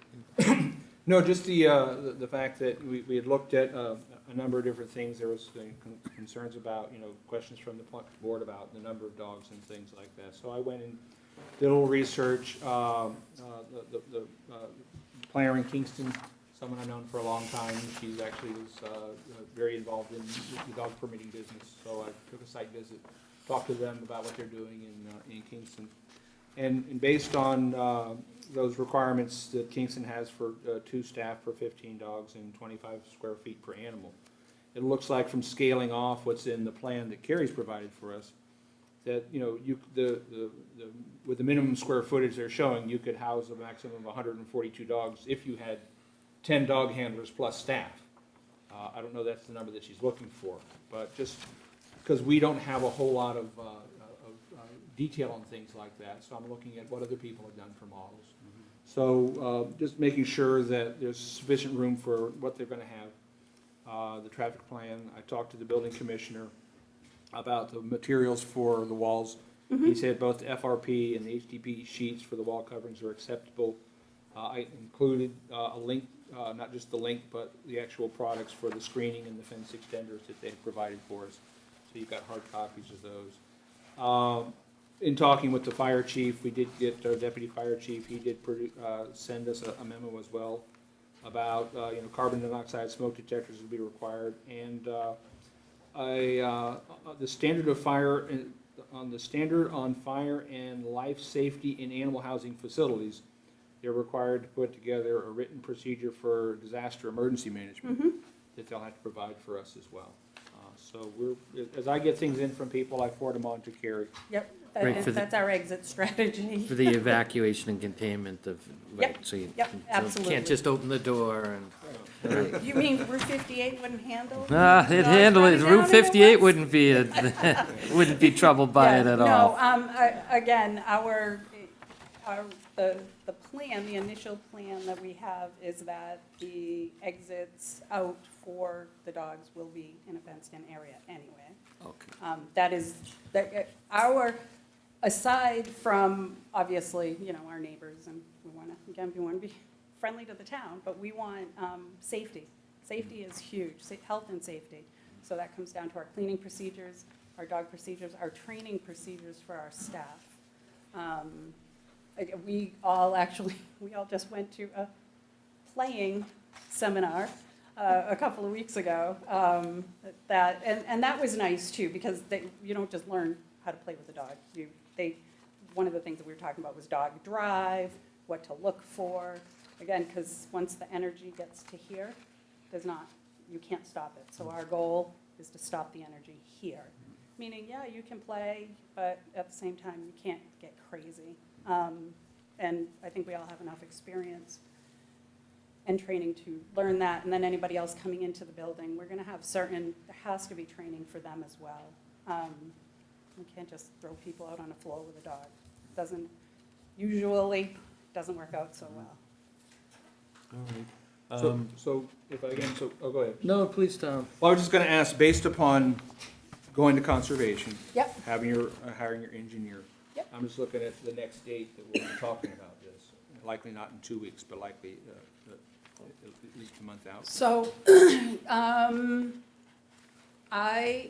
honestly, I won't know until tomorrow. Can I call you Well, the board has guys, to or- continue to a date certain. Oh, okay, And I am almost certain okay, that we're not gonna have much to talk about in 2 weeks. okay, okay. So I'm suggesting that. In a month? Continue it till Perfect. March 22nd. And if you got something to talk about, great. If not, we'll just continue the hearing without testimony at that point. Okay, That'll give everybody a target to get to. okay. Now, I just have a couple quick things. Now, Sure. I know you handed this, and this was what's on record, right? Mhm. This isn't what you're planning to do? Or it- That's the diagram that's in the. That's File in now. That's the current, right, Correct. it's not what okay. yeah, that's 'Cause- in your file Okay. downstairs. I'm just gonna tell you right now that the fire department in the town of Carver requires more than 10 feet of clearance for access for their fire vehicles. And from the corner of your building to the edge of your property is only 10 feet. So if the guy that lives next door to you decides to put up a fence, it's gonna be a big problem. Okay, And then you won't be in compliance of the fire codes anymore, so. The other side has a little over 15 feet, which would be okay, more than adequate, I Okay. think, for the fire department, because when the fire, I don't believe they look at this, might not have looked at this when they went and they saw that it's cleared. okay. It's one thing, but there's that dentist office, and I don't know him personally, I don't know how old he is, or if he's planning on retiring, or what the case may be, but if somebody does take that property and decides to put a fence up on it, Mhm. for whatever reason, So then the that's side gonna that be. you're looking at already has a fence on it? The what? The side that you were just looking at? No? Oh, you're talking about on the dentist side? Yeah. Oh, okay, okay, I 'Cause he- apologize. I he thought you meant owns- on the other side. He owns right up to within 10 feet of your building there. And then, when you first applied, I thought you asked for a fencing to extend 120 feet from the back of the building, but now I see it's gone up to 200 feet, which puts it closer to the neighbors. And, The 200-foot mark is actually from the loading dock. well, it says 160 feet plus 50 feet at an Oh, angle, oh, which the is 50, which is so- roughly 200 feet so you're talking about on the back end there? on the back of the Okay, building. so again, that number has definitely been pushed closer to the building, first of all. But that 50-foot mark that I had there was supposed to be like, oh, this is, so I must have misread when I was initially looking at all the Okay, bylaws and stuff. all right. So I was like, oh, look, we're 50 feet from the back of the lot line. Because I think you get about 90 feet before you run into the Concom, and then you're in the wetlands at that point. So, again, she said today, she was just rough guesstimating, I know, because she didn't have tools or anything. She was just we were kind of walking around it. She said about 65 feet out, so into the woods.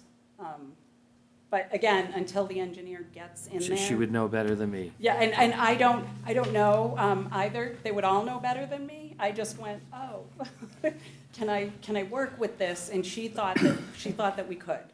So Okay. again, it's more, I think that just getting everybody on the same page and understanding where everybody wants us to go is really, but until we have all that information, I don't want to say anything out of turn until I know for sure that the engineer has everything together, that Brooke has me going in the right direction there, Kevin with the Board of Health, and all of that. So I don't really want to waste all you guys' Sure. time. Now, were you planning on having outdoor kennels? No. Okay. No. It's literally a yard is really a yard. Dogs can run a little bit in the woods. They can play out on the Sure, side. no, that's what I thought Yeah. originally Okay, when we okay, discussed it. Yeah, no, in regards to, so I would call that a kennel, but the only reason I would call it what else do you call it, a yard? I call play yard, kind of sort of like I did with the play area and the little, inside the building. No, any kenneling that happens at all would be for boarders overnight inside the building. And actually, that was one of the things we're still going back and forth on, which ones we want to get. But again, everything is more or less, it's all about safety, health and safety of everybody. And my last question will be, what were your proposed business hours? Meaning, like when people can drop off dogs and pick them up? Is that what you mean by business hours? The reason Well, I'm asking that question. I think it's more in how it's going to affect your neighbors, and so, I mean, 6 a.m. will be the first drop off, 7 p.m., we could do 6:30, is generally, I try to, so the goal is to make it so people can drop the dog off on the way to work in the morning, pick them up on the way home.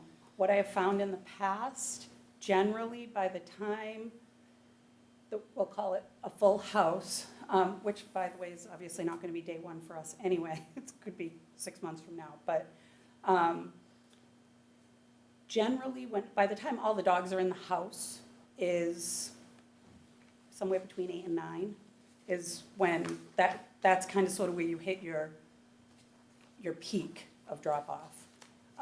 At night, most dogs are gone, I would say, by 6. And again, even the in-house boarding dogs, it's not a free-for-all. It's here's your dinner, you go to bed, get some cleaning done, dogs get to go out for a potty break, and then they just go back to bed. We actually had this whole discussion today because one of the staff that's going to be there was talking about how in Kingston, when we call them let-outs, when you do let-outs, that the dogs would come out and they would play for like an hour.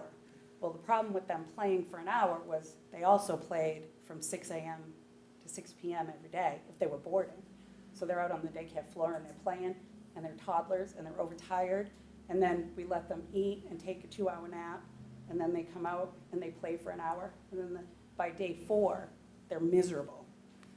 So that was one of the discussions we had today was, do you let dogs come out and play at night? I don't mean outside play, but just out in the daycare area, And we actually what we talked about today was no, you let them out, they can go to the bathroom, stretch their legs a little bit. They're not going to be in small kennels anyway, but let them stretch their legs a little bit, and then back to bed they go. Okay, because in consideration of the residential neighborhood that's behind it, I'm personally, and I'm not speaking for the board, would think that we would limit outdoor activities between 7 a.m. and 7 p.m. During the day? Allowed 7 a.m. to 7 p.m. during the day. Sorry. I'm sorry. I just went, wait a minute. Yes. That's fine. Okay, no, Oh, yeah, excellent. oh my goodness, that's fine. And honestly, so, especially more so those early hours and those later hours anyway, where it's dark out, we're hopeful to be able to pen it off, meaning, so when the dogs go out that side of the building, that's where they stay. So at nighttime, when they go out and they go to do their potty break, they're going to stay in between the two businesses anyway. They're not gonna go way out back in the woods, because if they go way out back in the woods, that means I gotta put lighting out there. Again, they're dogs. They're gonna, if they get to a tree, oh my God, it's like, all And bets again, are off. I just want to remind you that you might want to consider using that particular north side of the building as the access point, because again, you'll have to check with the fire department to see what they require for their machinery, but I thought it was 12 or 14 feet. Okay, we will definitely make sure that we Thanks. double check with that number. And while we're talking about outside, do you have Sure. a total number of dogs at any given time that you would plan on having outside? So, okay, so I'm gonna say 30. However, the reason I say 30 is because there's going to be a rotation of dogs. So each group, 15 dogs max. I can't say that there's gonna be 15 dogs in a group. I don't know how comfortable any one of us are with that. But if we want to, I would rather say 15 and only have 12. But the way the rotation is gonna work, it has to be a rotation. So in the end, with the rotation, you're gonna have 2 sets of dogs out there.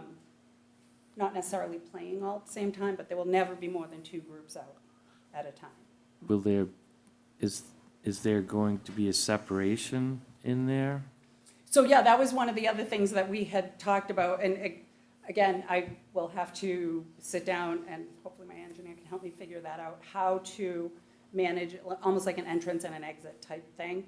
So some dogs can go out one door while others come in the other, that type of thing. It's just a manner of being able to actually move them.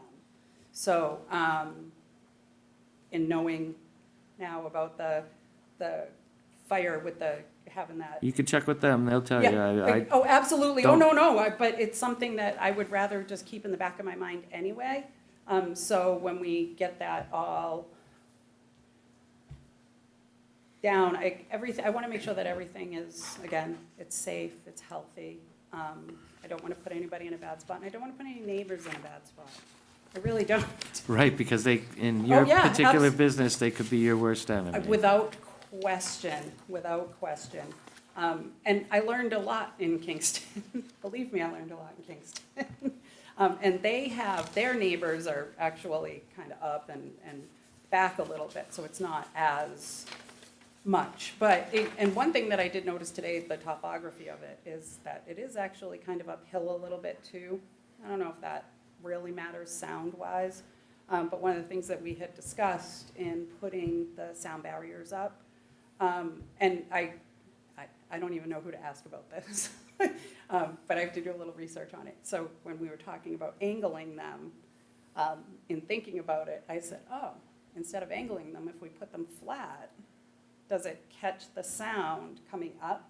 Kind of like if you ran water or whatever and it went this way, if it has to come back out again by the time it actually gets up, does that help eliminate some of it? Again, it's not going to be perfect. It can't, they're dogs. However, we, I think, are pretty skilled at keeping everybody happy and quiet. And if they can't be quiet, then they got to come in the house. Well, maybe you could get us that information I for will. the next meeting. Yeah, next time that we Yeah, see you. absolutely. Okay. And so as we're going through stuff, a lot of the stuff that we're learning too, because I understand, Kingston is a little different, so they didn't have to have as many regulations and conditions on it. But we're hopefully prepared to, Okay. This is a public hearing, so is there anybody out in the audience that has anything to say at this time?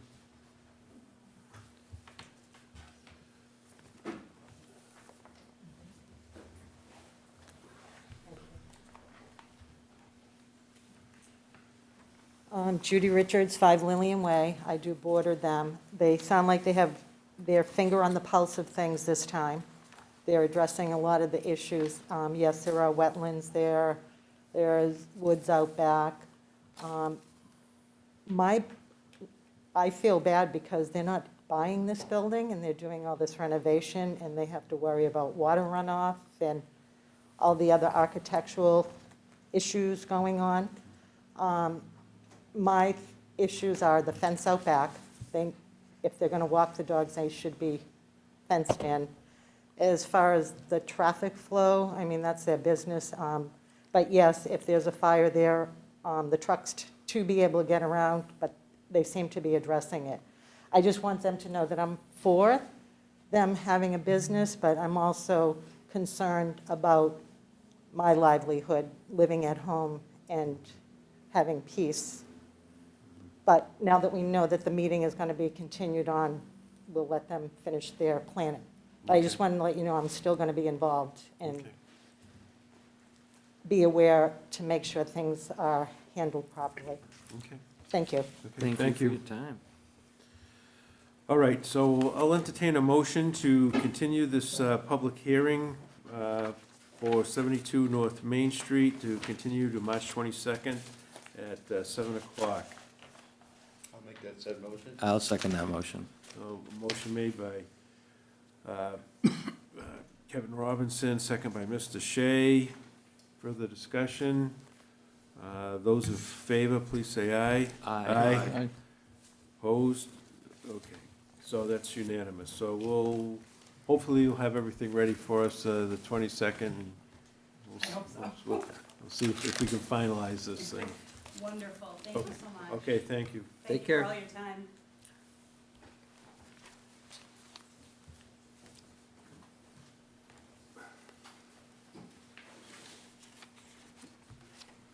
So the next is a new public hearing, and in accordance with the provisions of the Town of Carver zoning bylaw, the Carver Planning Board will hold a public hearing on February 22nd, 2022 at 7 PM in the Carver Town Hall, Meeting Room 1, on the application of McDonald's USA LLC, care of Bowler, requesting a site plan review and special permit pursuant to sections 2230, 3100, 3400, 5300, 35, 3561A, 3531 and 3570 of the Carver zoning bylaw located at 94 North Main Street in Carver, Mass. Assessors Map 18-3-A to reconfigure the existing single-lane inline tandem drive-through with a new single by-side layout, including 2 lanes, each containing 1 menu board order point to reduce queuing and shorten customer waiting times. The new configuration will reuse the existing digital menu boards and canopies, and only 1 new 10-square-foot digital internally illuminated pre-browse board is proposed to match the existing in a village business district.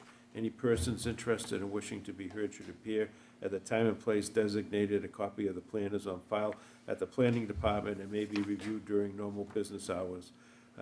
Carver Planning Board, Bruce Mackey, Chair. Carver Reporter, published dates February 11th and February 18th of 2022. So, good evening. Good evening. For the record, my name is Brandon Barry. I'm with Bowler. We're the civil engineering consultants for McDonald's on the project. So as you mentioned, this is the existing McDonald's restaurant at 94 North Main Street. I have the survey showing the existing conditions here. We're here for a special permit and site plan review for some minor alterations to the drive-through. The site as it exists today, as you pull into the site, it's one-way circulation around the building, and it has what McDonald's calls their tandem drive-through, which is there's 2 order points, one here and here. Both have a screen to review your order and a menu board to see what you want to order. It's called tandem because there's 2 lanes in tandem with each other. It's more efficient than your traditional single order point McDonald's because they can take 2 orders at the same time, but there's still some inefficiencies where you're in a single lane, so things can get backed up with a longer order. So what they are looking to do is construct what they call their side-by-side drive-through to maintain kind of that same single lane around the outside, inside of the building, but then move that second order location to an island and put a secondary lane. In this configuration, if you get the car with kids coming from soccer practice or somebody who just doesn't know what they want, who's going to take a while to order, they can sit in one of these lanes while the other lane, continues to flow through the site. So it really reduces the on-site stacking that they see, and just improves the overall efficiency of the drive-through. There was parking along this area of the site in the previous configuration. As we're bumping out the drive-through lane, we'll be removing that parking to provide a bypass lane around the outside. So customers looking to park will have a few options here and then be able to circulate the building as they would today to find additional parking options.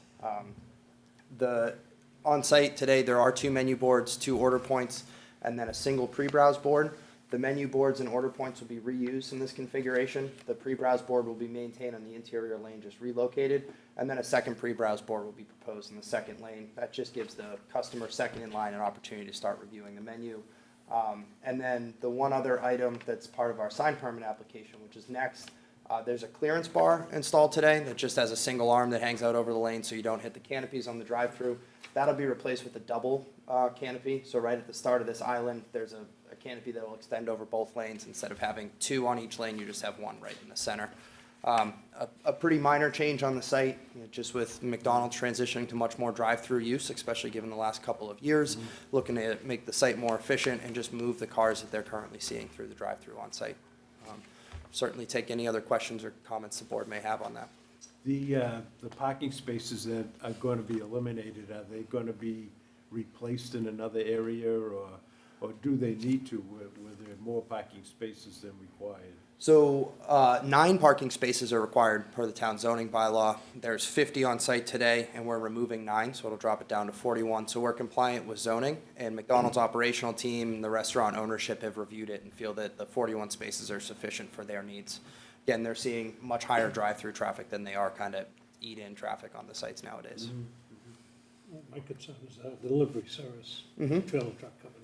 Yeah, so deliveries currently today, there's 2 delivery doors at the rear here where the, No, not the delivery doors. Yep. Access for the delivery trucks. So the trucks will be able to come up around the lane here. They'll park, most likely in the back in this area, so they don't block the drive-through lane. We have 23 feet from the edge of the drive-through to these spaces, so presumably enough room for a truck to park, unload, and still have room for cars to get around.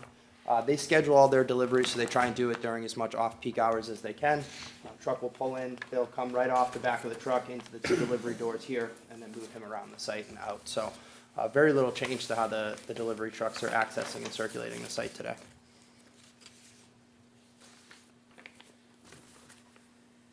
Any other questions by? I actually do, but I'm trying to find out where I put them. Tom, have you had a chance to look at this? We have not. Oh, okay. So we'll probably just talk about it tonight and then probably continue it to our next meeting? Yeah, Because, I have a question as well, whenever you're. yeah, I have no information on it other than they're coming tonight. Yeah, Sorry because, about okay, because, yeah, probably, I mean, generally we send this off to Feston O'Neill too. I mean, it is a minor change, but I suppose, could see if they have any comments. Yeah, I think the principal concern would likely be just internal circulation, as we talked about, making sure there's room for the vehicle to get around those, delivery vehicles. No change in impervious surface. No, Right. it's approximating what's on site today, so. How about fire equipment being able to get around that? Is that gonna change? No, so today, the fire truck would come up through this area here. You'd enter into the site and you'd come straight up here, where we're gonna have the drive-through lane here. They'll swing out into where there's parking spaces today. You have roughly, and I don't have it dimensioned here, but you have about 18 to 20 feet from the edge of the drive-through to the edge of the parking spaces. Where we're putting the drive-through lane there, fire trucks will come in and they'll swing to the outside here, where we're 18, 20 feet through here, and then 23 coming around. So while they have to swing out a little bit, they can still make that circulation around. It's minimal changes to what it is. We're maintaining that one-way circulation on site, not having people stop and come back and forth in different directions. Still may want to have the fire department just take a look at it. Absolutely. Give them their okay. Yeah, we'll get comments from everybody before we Okay. get back with the board. So, looking at the original configuration, looks like you guys have 3 accessible parking spots. Yep. And it looks like it gets dropped down to 2. With 50 spaces is kind of an awkward spot for accessibility. Once you get to 51, you're required 3. When you're at 50, you're only required 2. If we were to remove one of those spaces and the access aisle with it, we'd be at 51 spaces and need to put one back, so that it was over parked to begin with. Where we're now in that 26 to 50 range, we're only required 2 accessible spaces per code. All right.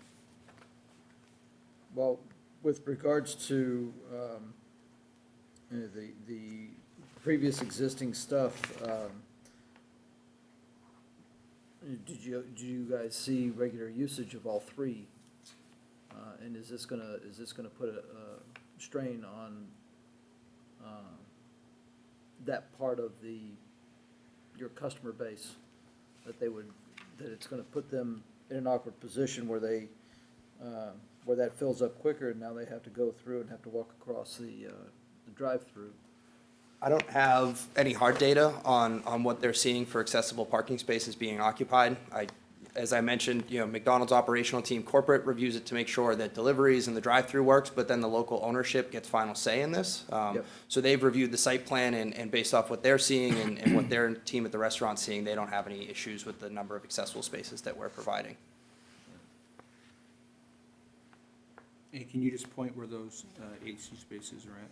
The two accessible spaces are going to be here. They're currently located, essentially just one space is being shifted down. So they're located, right as you pull into the site and convenient access across the drive aisle into the restaurant, and we're maintaining that in the proposed condition. No, are those handicapped? Those are handicap, yep. So they're gonna have to cross over with all that traffic going in there then, right? Which is how it is today as well.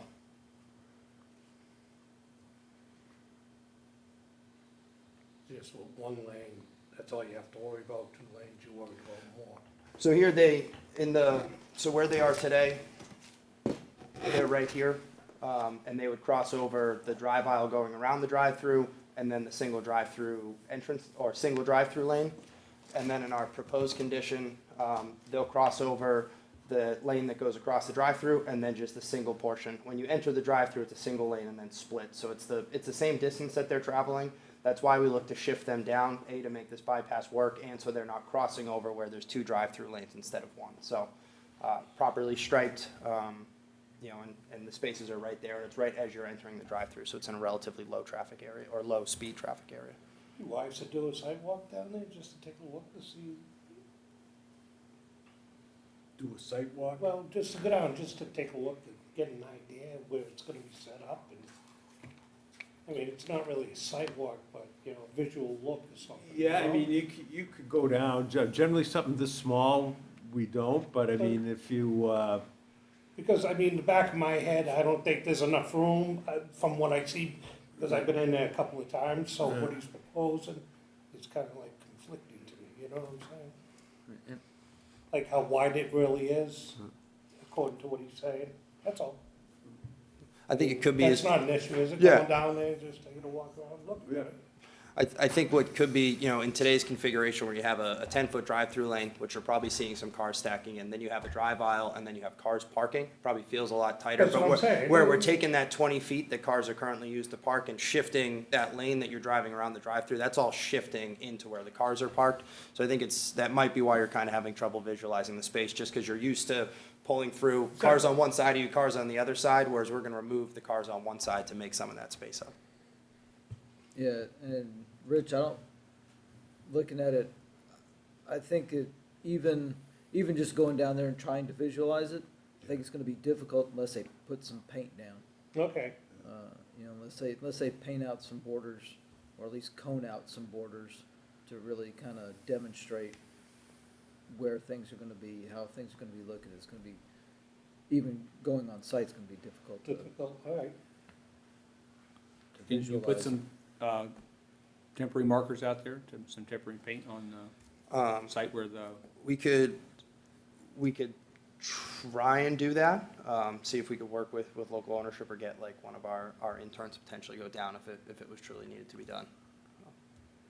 Because also I'm saying is I saw this today and then I went by and just took a quick look as I went by and it's like, geez, do they actually have all that room, Yep. That's all I'm looking at. Yeah.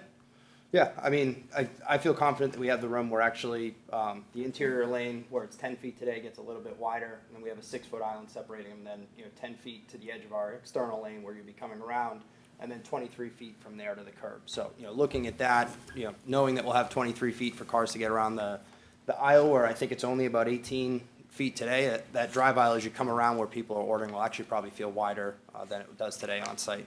Again, I think it's just kind of the cars stacked on either side of you as you're coming through. Yeah. What about your dumpster area? Where's your The dumpster? dumpsters, sorry, I'm sitting on my coat. Dumpsters back in That this is area, in so the that'll be back remains. So we corner got a dumpster on a concrete pad and a small shed that they'll use for some area there.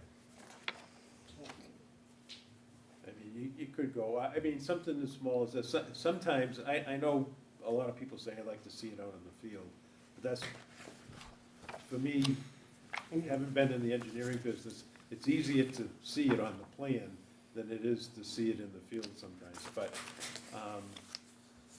I mean, there are certain standards that you have to hold as far as width and having enough room for cars to go through.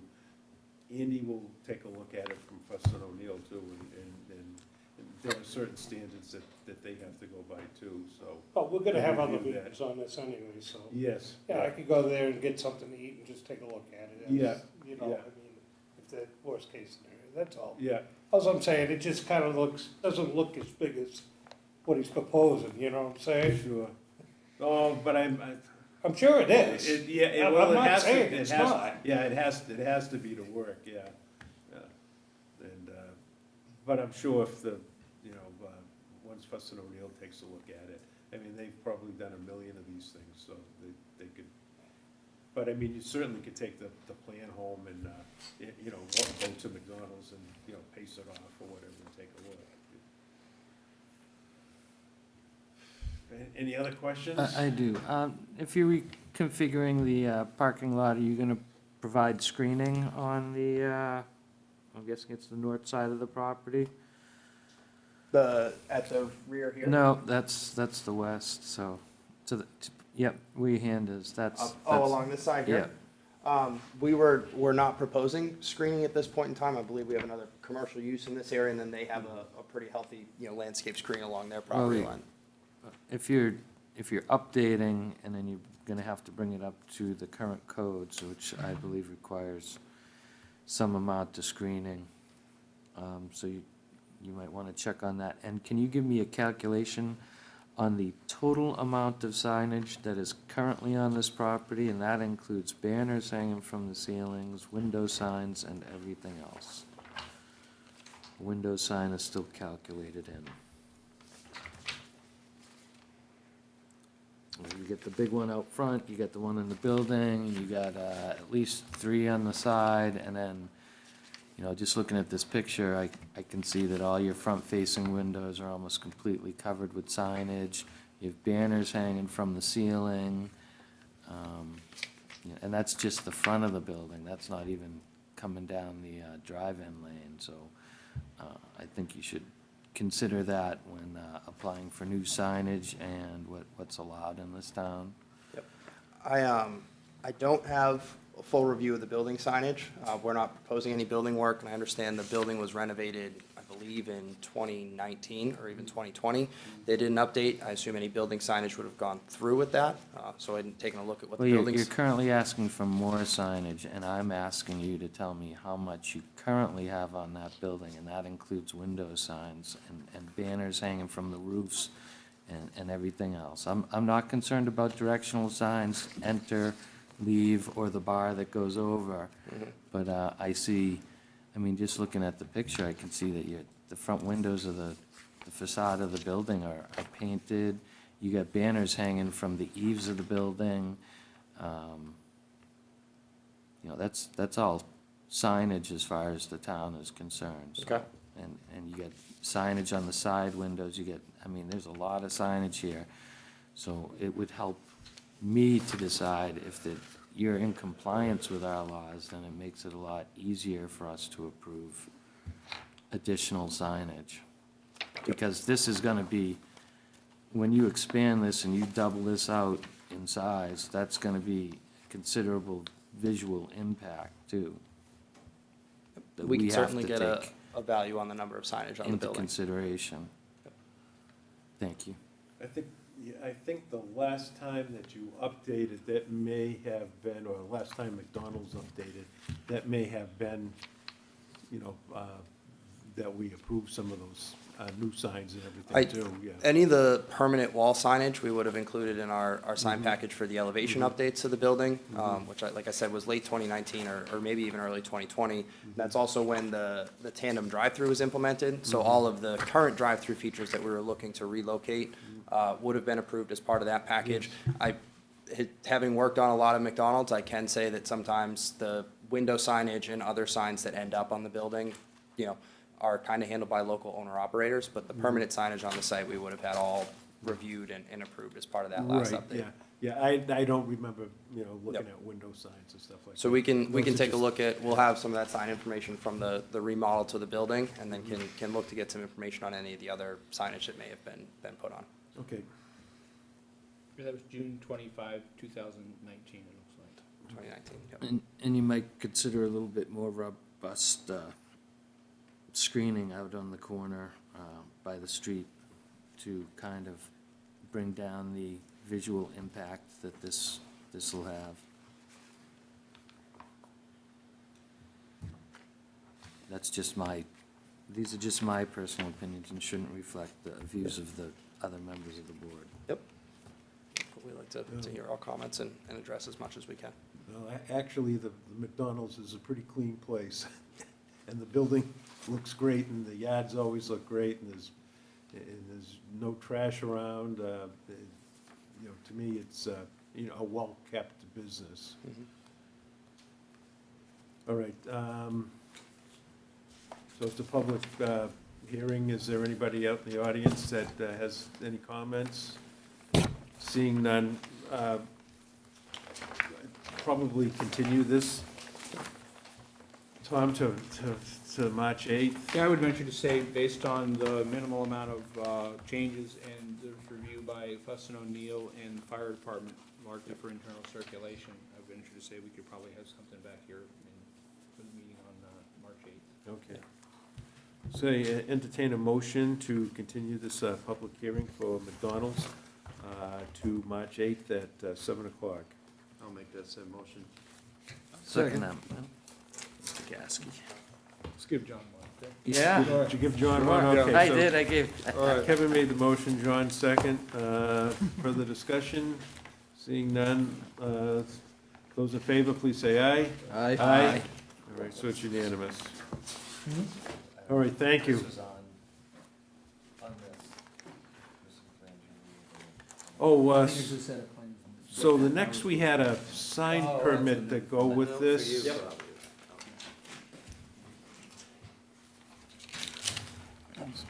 We need to, so is that the one that we're going to continue that one as well? Well, no, you may want to talk to us about what you're going to do with the sign out here. So McDonald's at 94th North Main Street, which is Assessors Map 18-3-A. And so this is a discussion about I think you probably already talked about it, Yep. about the one digital pre-cell board. Yeah, so there's two sign permit applications. There's the pre-sale board. Like I mentioned, there's 5 drive-through features on site today. There's 2 order displays, 2 menu boards, and then 1 pre-sale board, which works because there's just a single lane. When they transition to the double lanes, they'll reuse all of those features, but one of the lanes will need a secondary pre-browse board. It's about a 10-square-foot sign. It's internally illuminated and shows some menu items for the second car in line just to improve their ordering. Similar to what's on site today, it'll match the one that's there, just provide a second one in that other lane. And then the second sign that we were looking for is the gateway clearance bar that I referenced. On site today, they have one. It's a pole that comes up, then has an arm that sticks out over the lane and says clearance. I believe it says 9 feet, which is the clearance of the canopy. They'll be swapping that with a double one that'll sit at the tip of our island and have arms going in both directions in a T configuration, so both lanes have that same clearance indicator. So the 2 signs that we're looking for tonight are specifically tied to the operation of the drive-through. Okay. And so if you had a chance to take a look at this, I have not. this particular, okay. I have not, and I think it kind of goes to Connie's question about what's the actual total amount of signage on the site. So Okay. before we moved on any signs, I think you guys would want to know Okay, So what the sign count is. sure, and then also to see if this meets does this meet the basic dimensional requirements? I believe so, yes. Yeah, okay, so this is not a special permit, No, obviously. it was just a Yeah, sign permit. Just a sign permit. Yep. Okay, so let's give Tom a chance to look at this and with some of the staff, and probably we could continue this sign permit hearing for McDonald's to March 8th at 7, okay? Yep. So Yeah. I'll entertain a motion. I'll make that same motion. Second. So I have a motion by Kevin, second by John Gatsky. Further discussion? Those in favor, please say aye. Aye. It's unanimous. All right, well, thank you very much. Thank you all. I just must say that, McDonald's is always updating and doing a lot of things out there that really keep the business nice. If every place in Carver could look as nice as that. All right. So next is, under other business, is a request for an extension for site plan review for Rocky Maple Solar, 370 Tremont Street.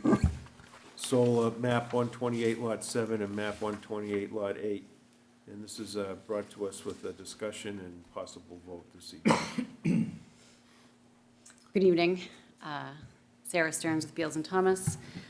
Similarly to the discussion we had a few weeks back about extending the approved site plan component of the combined special permit site plan review decision for this solar project. We're here asking the same thing for this project. And just to remind the board, the Rocky Maple Solar Project is proposed at the Wareham Carver Town line on the Rocky Maple Cranberry Bogs. It's a dual-use project. So the project is split between the two communities. The proponent has taken steps to commence the project. However, the order of conditions that was issued in the town of Wareham is currently under appeal. So there has been a delay due to that process. So the proponent would like to request a one-year extension of the site plan to make it valid for the length of the special permit as well, which is valid for 2 years in Carver, so. All right. Happy to take questions. Yeah, sort of like what we did at the last meeting that we It's had with you. exactly the Yeah, same yeah. request, yes. Okay. How long do you expect this, I'm guessing appeal? When did it take place? When is it expected to be settled? It's a great question. Very difficult to put a timeline on that. DEP does have a set of guidelines for timing of responses, both on the proponent end and on their end, but we've been told that those timelines are likely going to be lengthened due to short staff at DEP 0 and just overall delays. So it's very hard to tell. What was the appeal on the order of conditions? What were they appealing? The Conservation Commission denied the project. It was a difference of interpretation of work within the riverfront area that really was the point of contention. So this project has been denied in Wareham currently? Conservation Commission, yes. The Planning Board in Wareham approved it, and the Conservation Commission in Carver approved it, and this board approved it, so. So why has no work taken place on the Carver side? Because we don't have to follow Wareham's Concom. Right, so if you remember, the project is split about 70% in Wareham, about 30% in Carver. The Carver side of it has no frontage. It can't really work without the Wareham component. So until that decision is sorted out with DEP, the project really can't start at all on either side of the town line. So the proponent feels that that particular scenario has led to a delay in the project overall in both communities and serves as good cause, as laid out in the Carver zoning bylaw for an extension of the site plan. And keep in mind too, the special permit still is valid for another year as well. So this was a combined approval, a unanimous approval by this board. And I mean, it makes sense to extend the site plan to make it commensurate with the existing special permit. I would hope that we'd be through the appeal process and work could start prior to that. That's the goal, certainly. Well, if the Conservation Commission changes its mind in Wareham, is that going to affect what we've approved here in Carver? No. Nothing has changed on the Carver side of the project, and as far as I understand, the proponent has no reason to change anything. If it does, it would, come back before this board, come back before the Conservation Commission. I think that they understand that a modification needs to come back for additional review.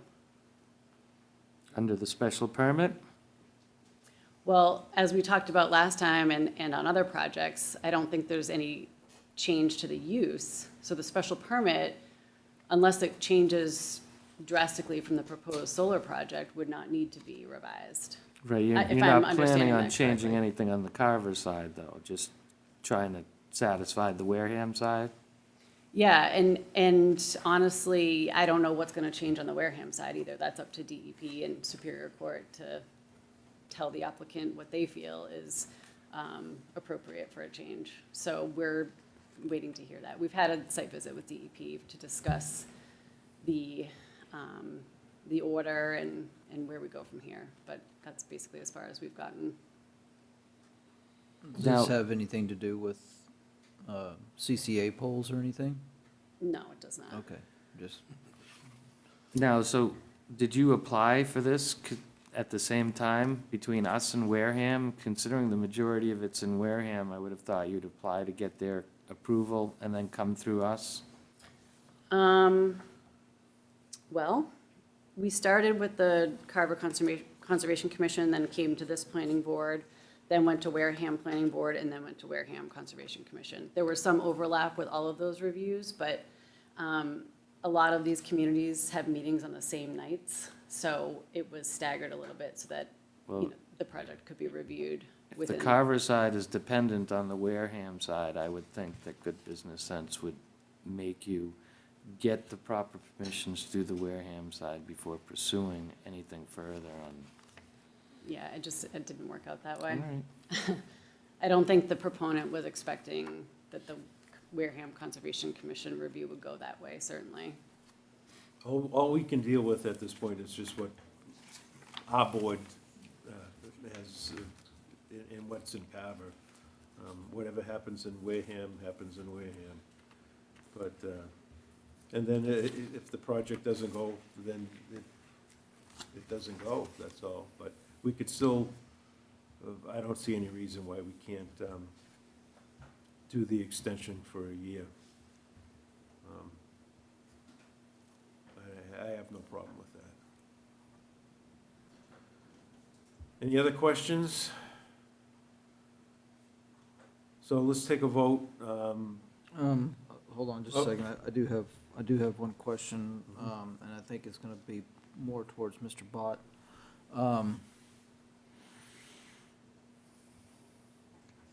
There, I've seen circulation of, and it's been there was discussion for the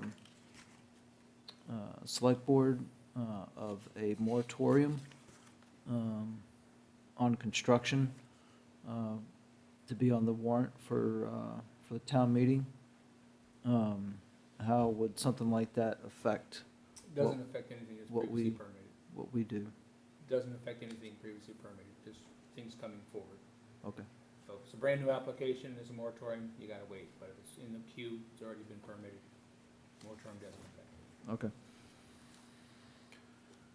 All right, I'll entertain a request for the extension for a site plan review on Rocky Maple Solar, 370 Tremont Street.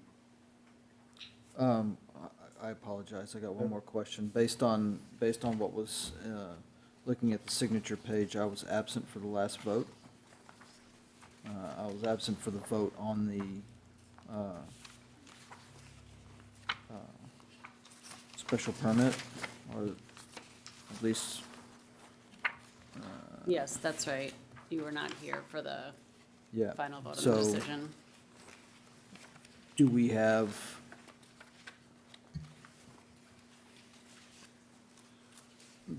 people to,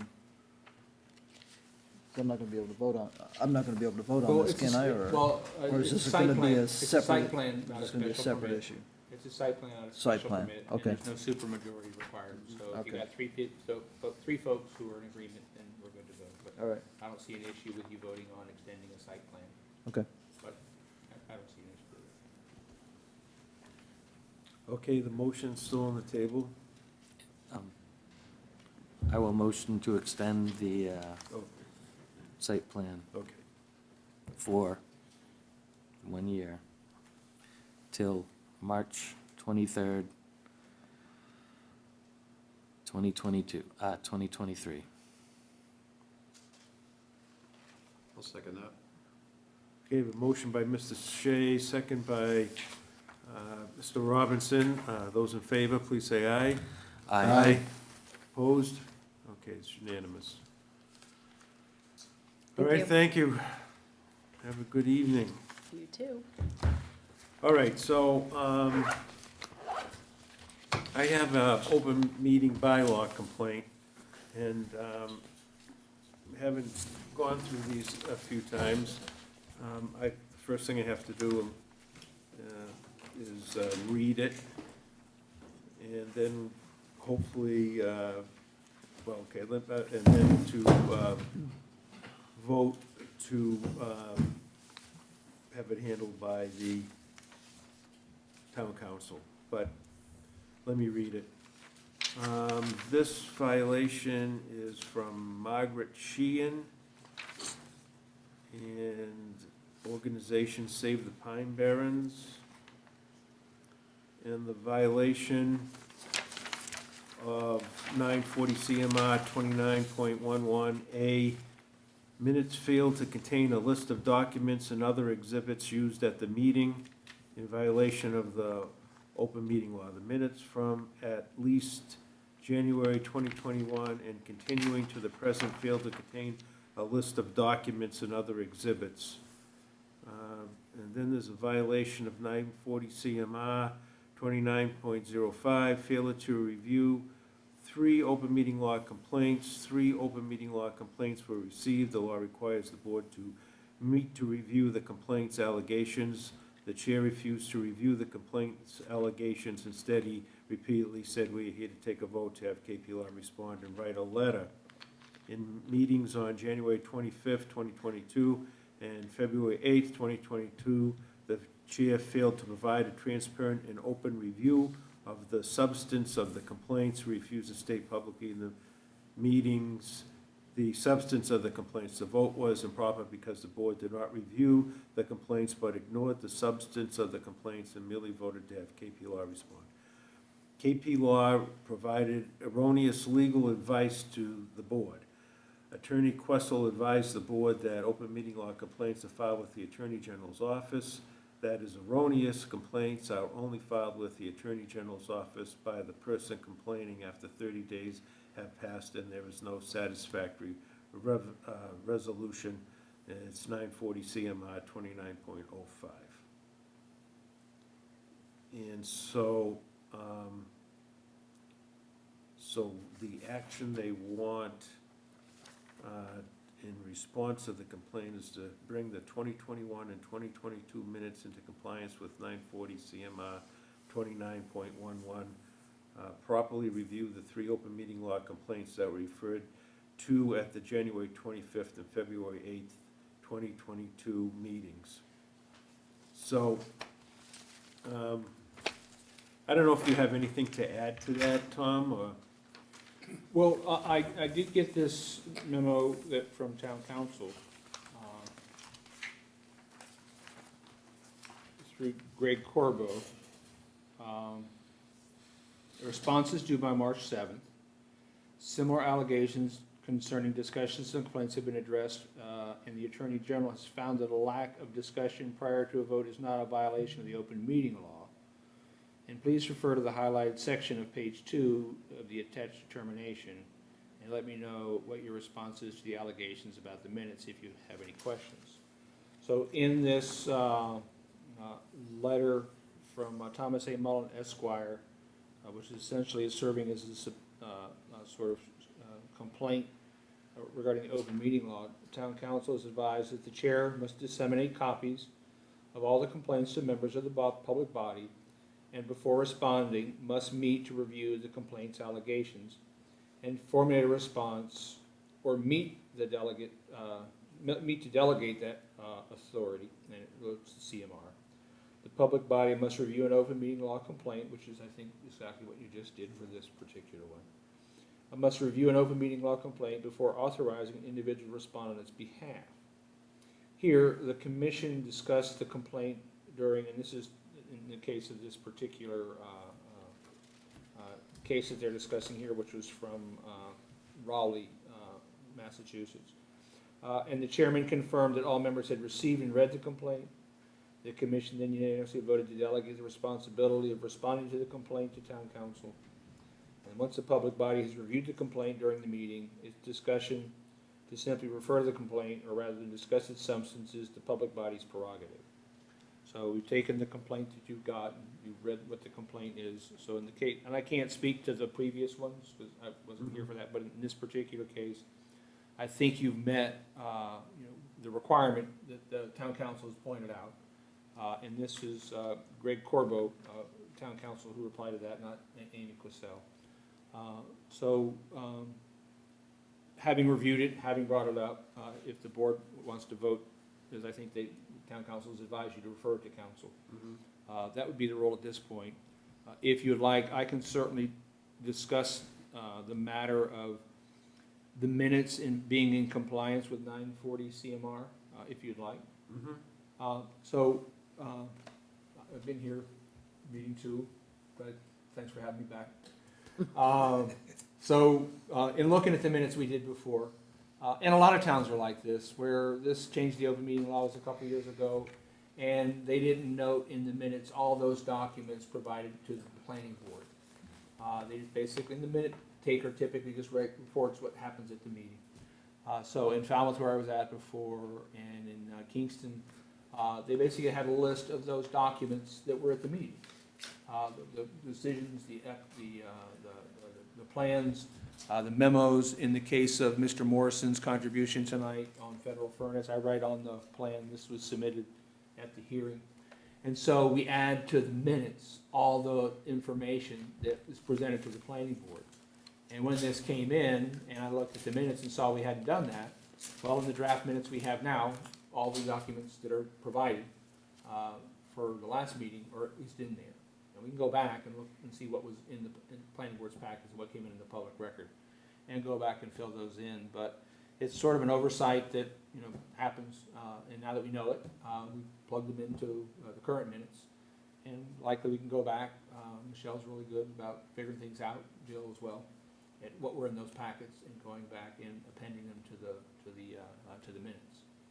As I said, the requirement is not to talk about how you might rectify that position, but I'm just saying in this case, where we got the complaint and we saw that we didn't have this sort of bullet points of what are the documents that came to the planning board meeting for their discussion, we simply add them to the minutes. The minute taker usually takes the minutes, and then the staff takes that information from the packets and appends them to the minutes, and then we're in compliance going forward. Now, I'm sorry to interrupt, Tom. If we do past minutes, will we have to Yeah, why not? Okay, Yeah. no, that's fine. Yeah. I prefer it that Yeah, way. we'll go back and say, motion to amend the minutes of Right. all those dates.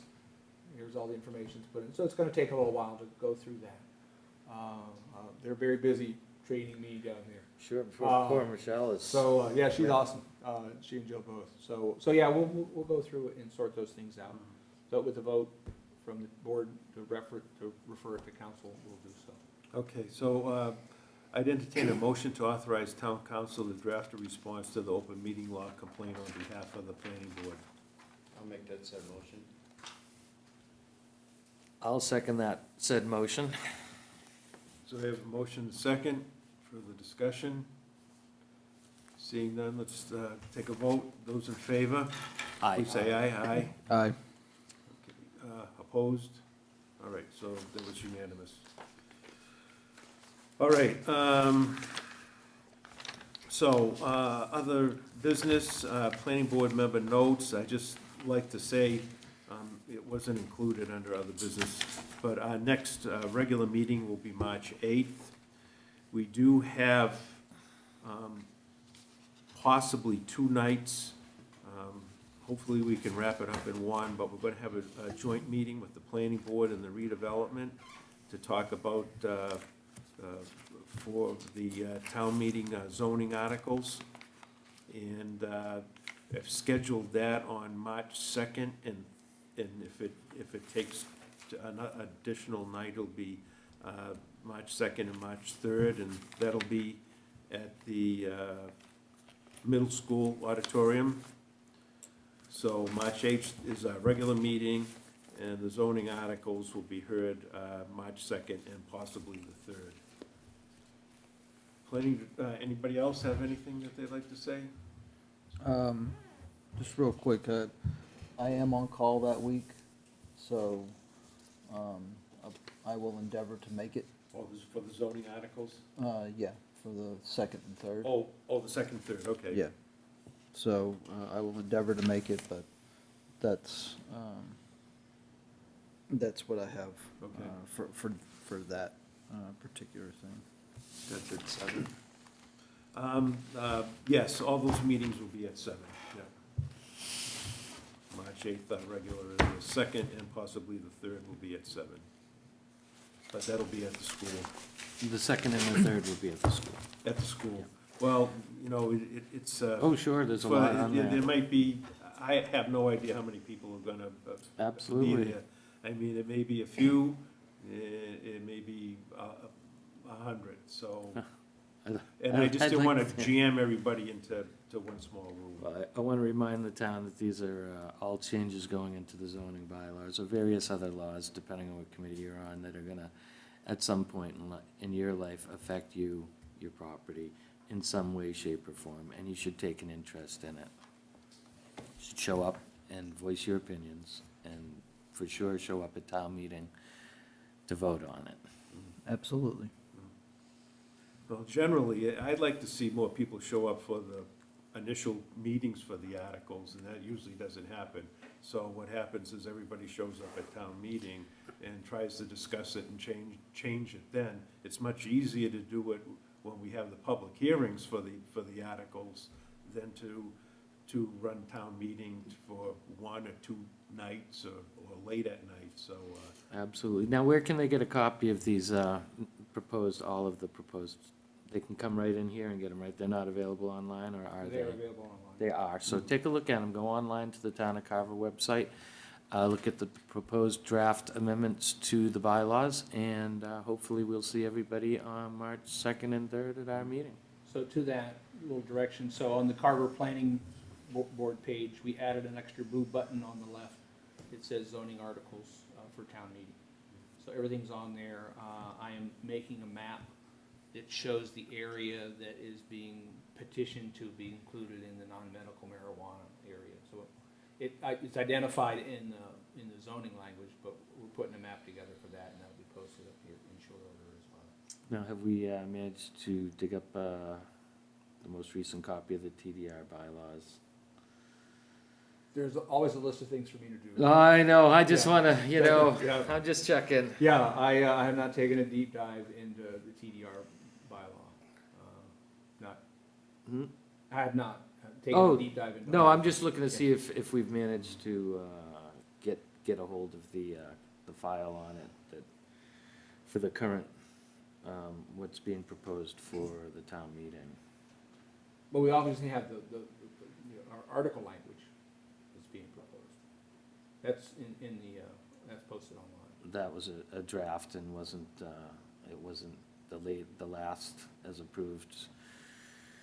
That was like, that was all struck through, and that was an early draft and is not the modern one that is to be proposed. And again, I don't have a working copy of it, so I don't even have, I might be able to find a chance at a hard copy, but like Bruce knows, they weren't disseminated to us electronically, so the most recent ones, that one was very old and was just meant as a placeholder for the town meeting, not the actual warrant article to vote on. Well, that's what I received from the selectman's office about articles, that's what we're advertising. That's what I gave them, because that was the only electronic All right. copy of it I had. We'll see how that goes. All right. All right. Okay, planning director notes. Just that, for those folks who were interested, we do have the CPC training for vested rights and non-conforming structures tomorrow night at 6 o'clock on your local Zoom channel. And I've also been invited to the Carver FinCom meeting to talk about the planning board's budget. So I got to see the planning board's budget today. And I'll be smart about that by tomorrow, because there's lots of things to figure out, being the new kid on the block. You needed some additional things to do, Tom. And I appreciate your patience. This is pretty challenging, putting this meeting together with just the weather that we had. You've done a great job, I have to tell you. I thank you for all the work you've done so far. Well, it's the staff. You know, they're taking care of business. So between snow days, lack of electricity, a holiday, you know, we're trying to get things done.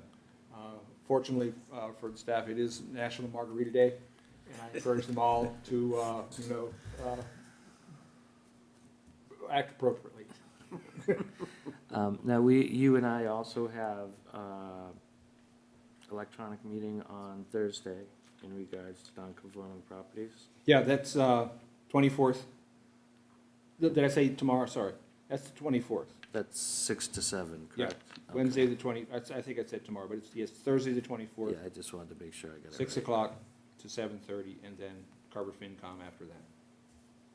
That's Thursday, not Wednesday. That's what we got. And it's Tuesday. 2/2/22, an event that won't happen again Lots of twos. for 800 years. Don't pass on this opportunity to look at numbers in a row and go, Shazam, look at that. Even if you're in Europe, where they put the months before the date, it's a palindrome. So 22/2/2022. Very exciting for people who, like me, are fascinated with numbers but don't know how to work with them. All right, we have some numbers here for our minutes. January 25th, 2022.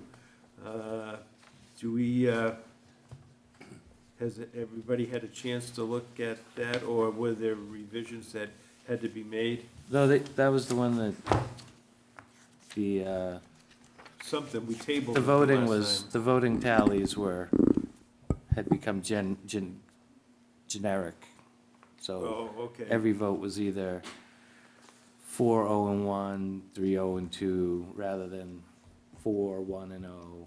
Have you seen them redone? I didn't, Michelle sent me, oh, yes, I did. Okay, Yes. so she must have, okay, so she I was redid it. I was fine with them, yeah. Okay, so I'll entertain a motion to approve the minutes of January 25th, 2022. Cornelius Shea will make that motion. Do I hear a second? I'll second it. Okay, so Mr. Shea made the motion, Mr. Robinson second.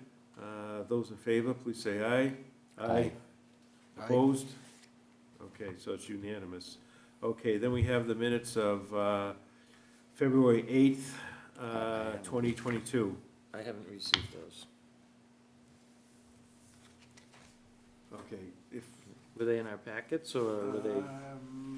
you know, I don't didn't think see they them, were- I didn't see them in our Yeah, I package. Those might have hit the cutting room floor with trying to. Okay, yeah. Okay, so I don't okay, so recall we'll seeing just table those until our next meeting. All right, so we did just approve the January 25th ones, and we'll table the February 8th until next meeting.